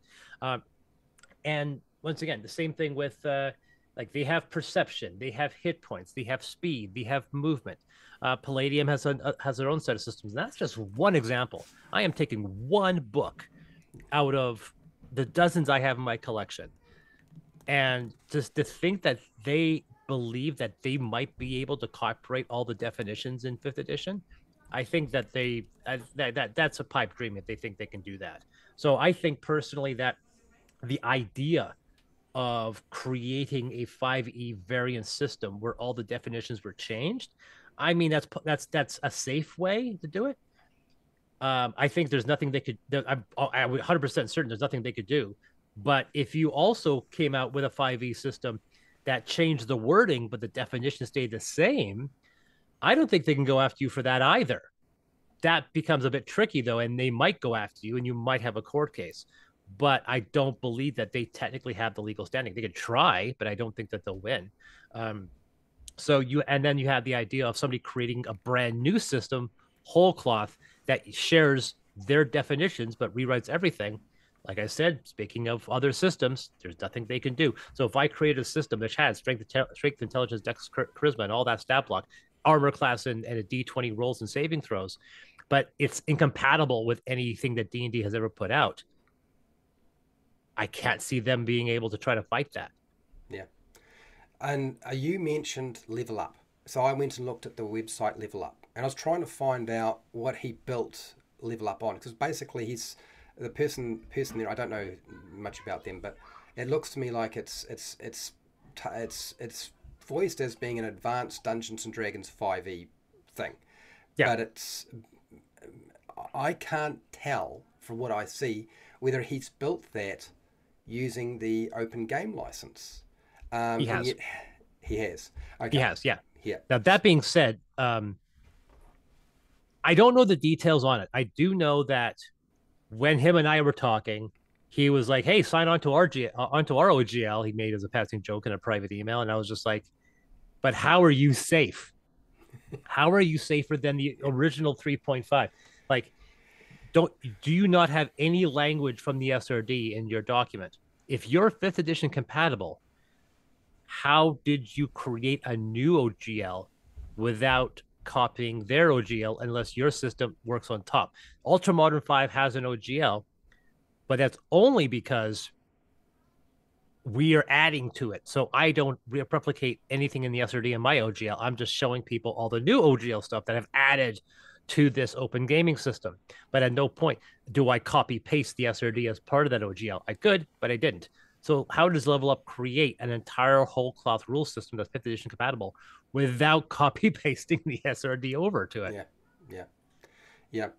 So yeah, it's been interesting because one of my issues that I've discovered, and because and I'm not suggesting that people should suddenly just decide, okay, that's it, we're going to go make a new game system.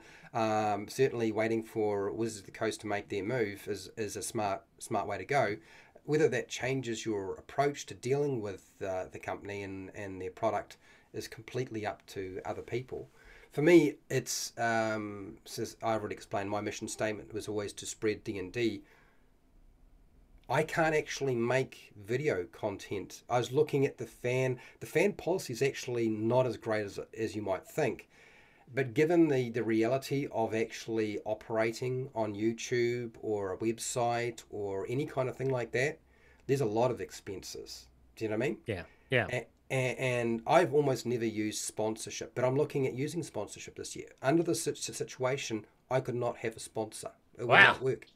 And what was even more terrifying was the thing. Well, if they decide to chase after every RPG that's ever used their open game license, well, I can't really talk about those products either.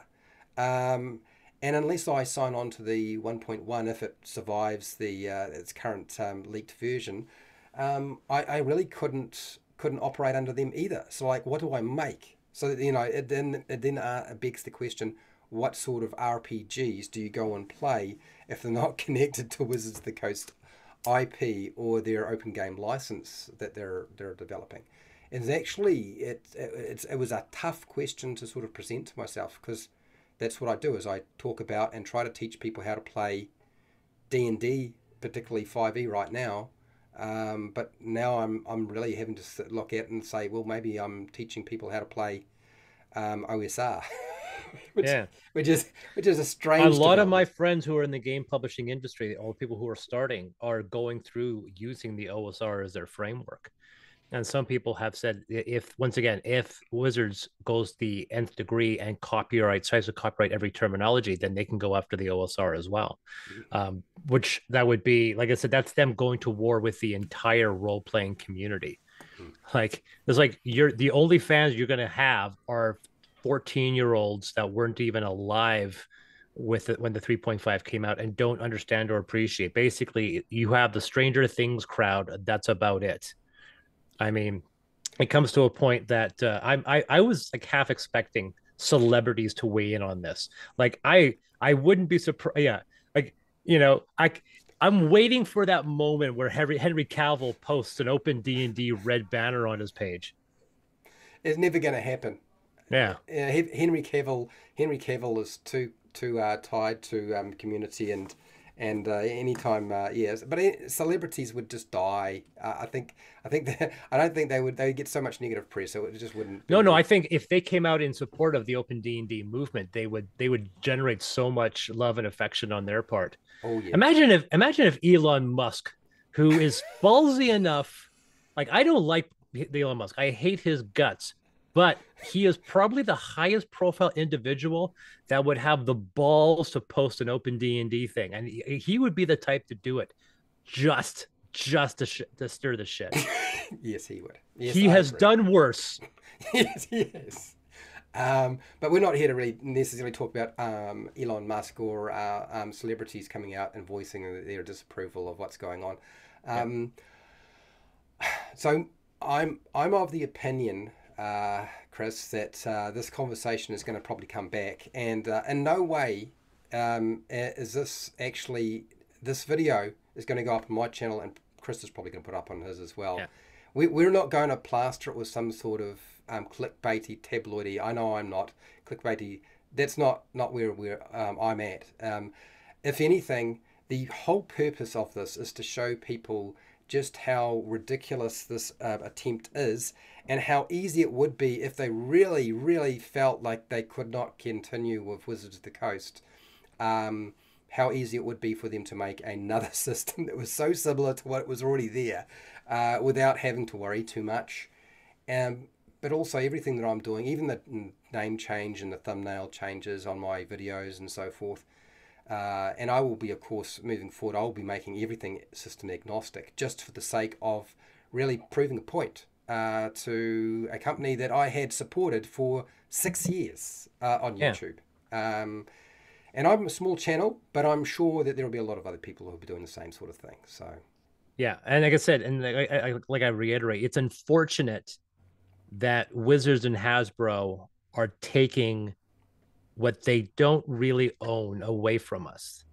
And because I'll say the fact that they may own the trademark to Dungeons and Dragons, but Dungeons and Dragons is run and owned by its community. And one of the things, the big difference between D&D and say FIFA 2023 by Electronic Arts is the fact that D&D requires the fans to make it work. yeah. You can play FIFA by yourself, you can play it online with nobody else, and you're still having this game that you can play. You can pop in Uncharted and play it by yourself, but D&D does not exist unless somebody sits down and says, I'm running a game. It doesn't matter where they do it, VTT or some other profile, do it in person. You need people for D&D to even exist. And that's the one thing that they need to understand that's different. No matter how much they try to monetize D&D in the same way that EA monetizes FIFA, they don't understand the fact that you need the community to do that.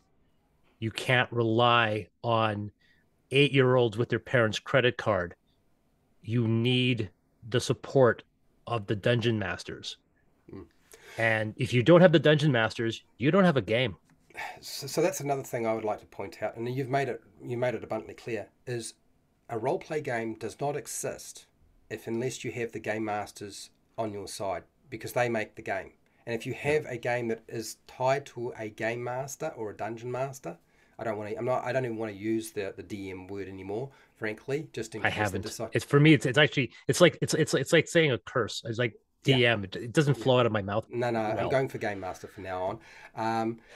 But the thing is, this is one of the things that killed 4E. One of the things I used to run and operate 4E, uh, open public games in stores, and talking with the community.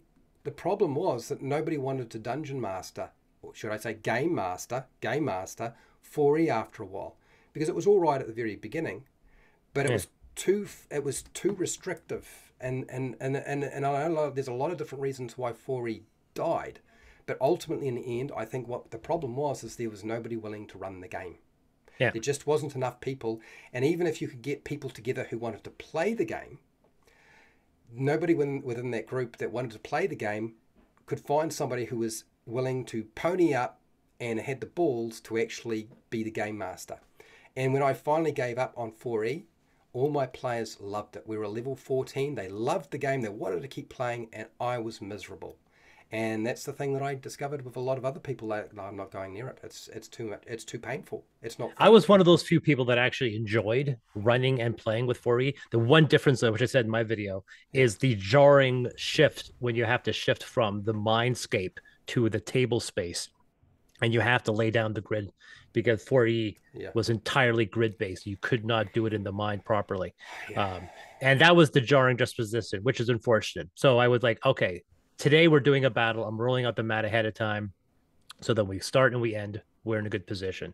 Where Mm, 5E, I'm like, you can have a 5 second encounter. Like it takes 1 minute because it's over so quickly. And you can do that with 5E. But I didn't have a problem writing for it, and I didn't have a problem because I thought it was a very it was written by GMs in mind, and that's why I appreciated it because I was never a player.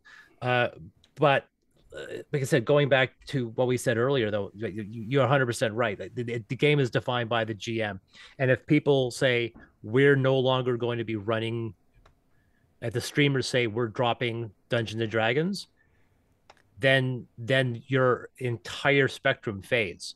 If you go to a gaming convention and you mentioned like fourth edition, first year, you go to a gaming convention, 40 tables are running fourth edition D&D. I know there we had conventions locally, and I go in there like 4 tables are running D&D, 1 table's running Pathfinder, and so forth.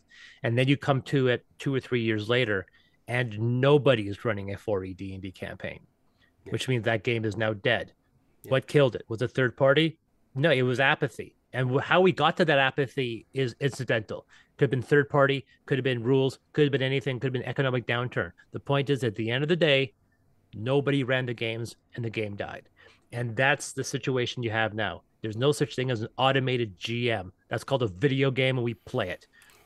Right? Now, And the I irony of you're going to get into that. I'm going to get into that. I'm going to let you finish what you're saying, but I'm going to pick up because I actually think I have a suspicion as to why they decided to create that OGL 1.1, and I have a speculation, completely conspiracy theory, but I think it might have some weight. But I'll let you finish what you're saying. But yeah. So that's the one thing that they're doing that's different. And right now they have these virtual tabletops, but every virtual tabletop needs a GM to run the system on their side. The irony about this is that 2 weeks ago, Wizards of the Coast canceled 6 video games that used the D&D license in development. So, off to you.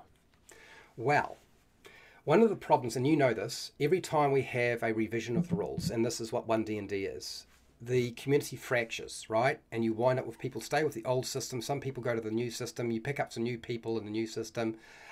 People might get frustrated and they decide that they're not going to even play the game anymore and they go and play something else.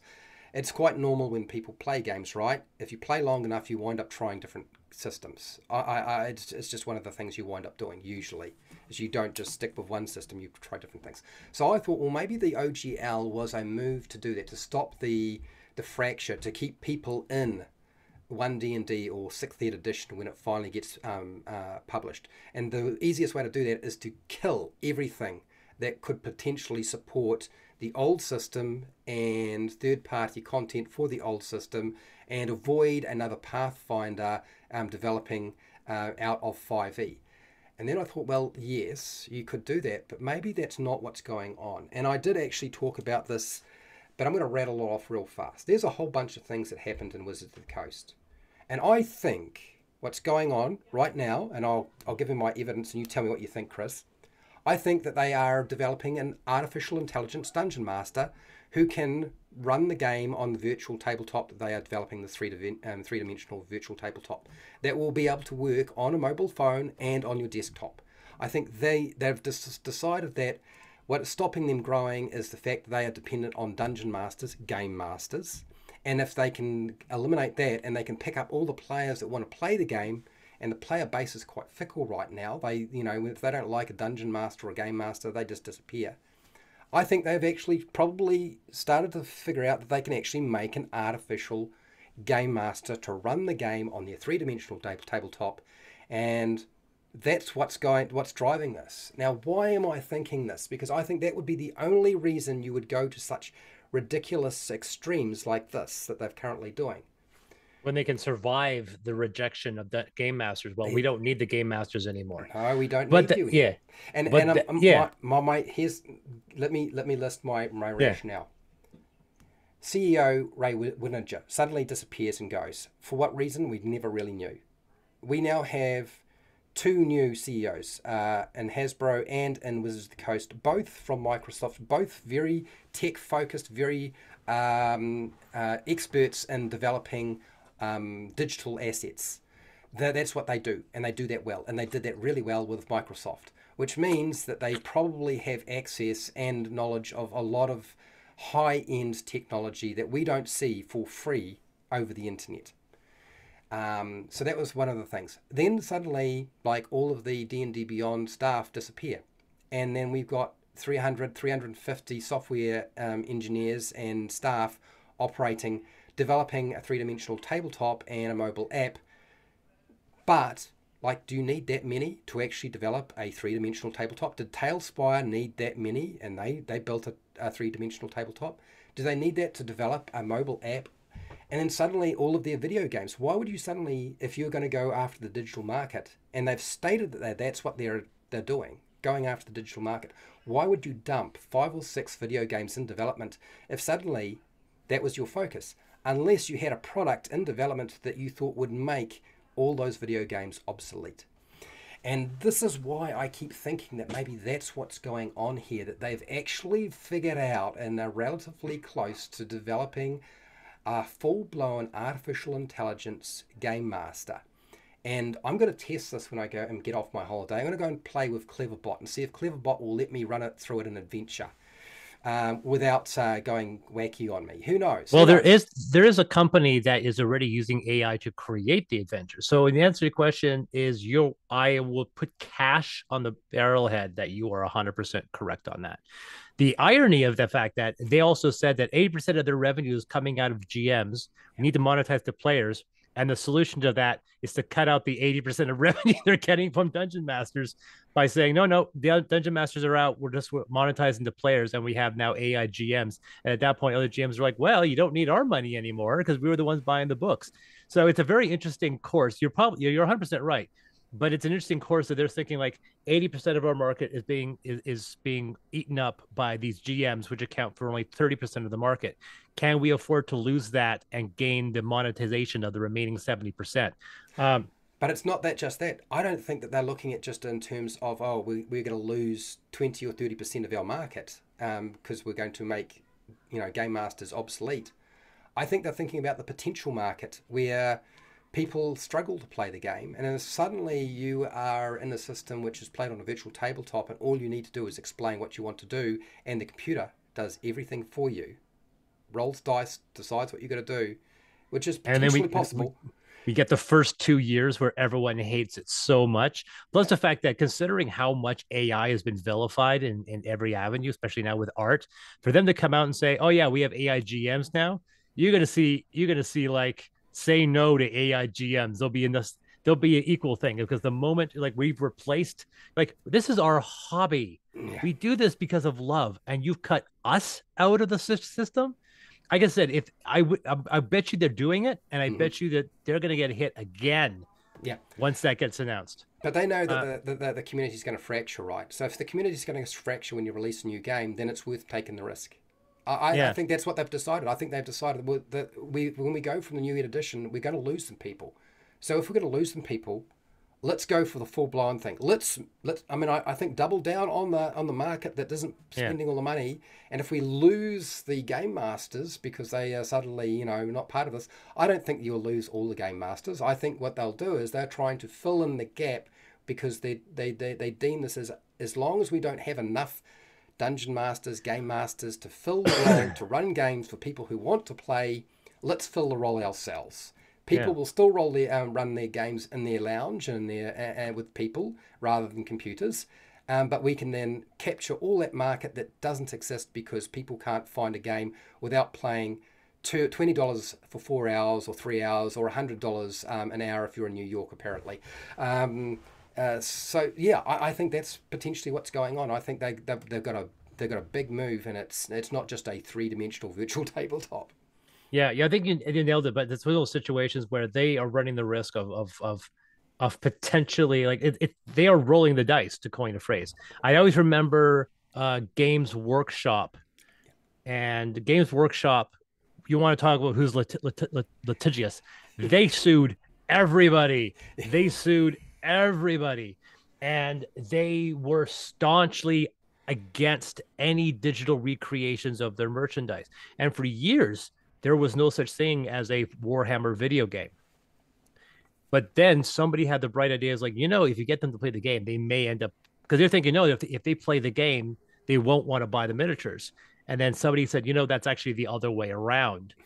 If you get the average person to play your game, they may hunt down and find the minis. And so way back with Relic and the first 40K Dawn of War, they decided to put an actual effort in creating a full-on representation of their board. And it became a huge success. And now there are a dozen different Warhammer 40K themed games about. And Games Workshop is positioned on their market, despite the rise of 3D printing, is massive. But they figured out, it's like, oh yeah, we should probably do this. So But to say that some companies don't get the hint until it's really, really late in the game, Yeah. like they didn't start doing games for their Games Workshop properties until the mid aughts. I mean, throughout the 80s and 90s, there was nothing. Mm. And so, yeah, unfortunately, a lot of these companies, and there's no greater example right now than watching the slow destruction of Twitter. You know perfectly well that companies will go in a direction that will result in their self-destruction, and they'll know they're heading. It's like you're driving down a road towards the cliff. You can see the cliff, but no one can agree which direction to turn, and you get this situation. So unfortunately, you're right, like we're probably going to see this, and by the middle or the end of this year, when all the cards are on the table, we'll look back and go, what the hell were they thinking? Yeah. And yeah, they're banking on the fact that 70% of their, I think I can't remember, the 70 or 80, 60 or 70% of their base are under 30 years of age, which means they're new gamers. Yeah. They're That used to they playing can, video games. yeah, They're used to yeah, the digital framework. So, yeah. They and don't care about the plus 40 GMs because they don't get any money. So their priority is trying to monetize the people that they think do not have loyalty to the people above the 40 market, the people who play the games from the traditional books and so forth. yeah, Um, but the only problem with that is that the one thing that the people under 30 also have is they love the responding to a controversy. They love voicing drama. their hate. They love jumping on the new cult. And the moment you try to make D&D the villain, which is going to be easy, you create a situation where even people who don't play D&D are going to throw in their teeth. It was on IGN. Hmm. IGN talked about the OGL, and you think IGN would be neutral? No. The article that IGN posted on their YouTube page was them going, "Yeah, this is going to kill third party market. Wizards of the Coast, fix your crap." They were not on Wizard's side. IGN went right, double down on supporting the creators, and that was like surprising that IGN, which is a big company, would make that stance. Because and we're going to see that more and more, and the court of public opinion. I don't think Wizards realize that even though there's a huge market of people that don't give them money, like I said before, they all have microphones, Yeah, and thanks to the internet, it's very easy for people to share this. yeah, and I think also too. I think I think in many respects they probably had to go down this route. This AI GM that I am speculating is going on before people start saying, that's impossible. The problem is that there are amateur websites that already have, fundamental sort of AI dungeon adventure creation or run you through an adventure, which, it's amateur. It's been built by somebody who didn't really have a lot of money or time, not necessarily all the skills that were required to actually make it do well. So people are already trying to do that. So if Wizards of the Coast does not make something like this, somebody else is going to make it before they do, right? I mean, that's the reality. That's where the technology is going. And I was like, okay, is it possible to make something like that? Nowadays, you can go from text to speech, and you can get a synthetic voice that sounds pretty convincing. Like it Oh, sounds. I've no doubt that they will have a human sounding Yep. GM. Yep. The trick is as someone who, as part of a research project, paid for Replica, which is the AI companion, Mm-hmm. boy, is there a lot of work to be done to be able to have a GM. 350 software engineers might do it though. Yeah, Uh, exactly right. and I mean, even the military, that they've got robots that look like friggin' the Terminator. Frankly, Oh yeah, they we yeah. you got drones that are artificially intelligent. They can be the size of your hand and will swarm troops The now. irony, the fact that I'm also in the middle of the AI art debacle, Yeah, and the fact that it's like, all right, like no one's stealing your job, no one's stealing the artist jobs. It's like, oh, the GMs are now being replaced by AI. So I'm like, are you shitting me? It's just it's one of those things where the AI artists are like, haha, now everyone's getting dragged into our fight. The yeah, GMs are the next to go. yeah, yeah. And the writers are going too. Writer, like I said, there are AIs that are producing one shot dungeon adventures, and people are selling it for like $1 or so.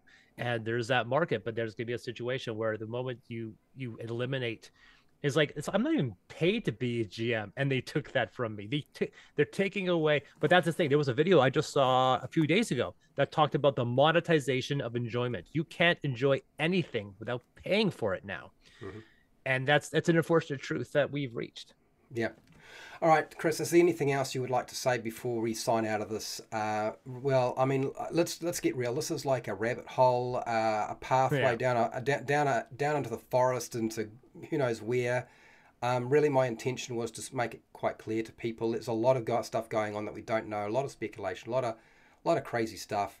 But and also to talk to those people who are worried about D&D and those people who are now currently in the process of trying to make their own RPGs so that they feel like they can keep existing. Is Well, one anything? thing I will add is that I think sometime this week I'm going to do a live stream, and I'm just going to design my 5.75. I literally I'll just do it communally, and I'll just sit there and going, okay, let's see what rules I like. Let's see what making work. And I will design a what if variant variant system that uses the architecture of Dungeons and Dragons without actually creating a 100% compatible system.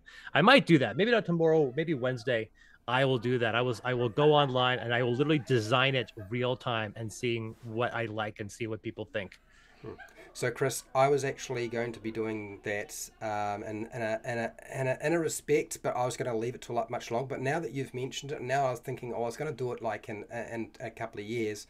Maybe I should just go and tell everybody who's part of the Game Master Roundtable. Can you guys all go through the process of just building a new RPG as a live stream on your channels, and just show people what's going on? Because that would actually, I think, probably be quite interesting. What would come out the other end? It might shed a lot of light for a lot of people. Yeah, I may actually do. I may. It depends on the situation. I may probably do it Wednesday. I'll start it early, and I'll just literally make it communal and go. Okay, let's design things that'll have a document open, and let's think about. And like I said, they'll see how far it goes, see how balanced it can make, and go. Okay, does this work? Does this work?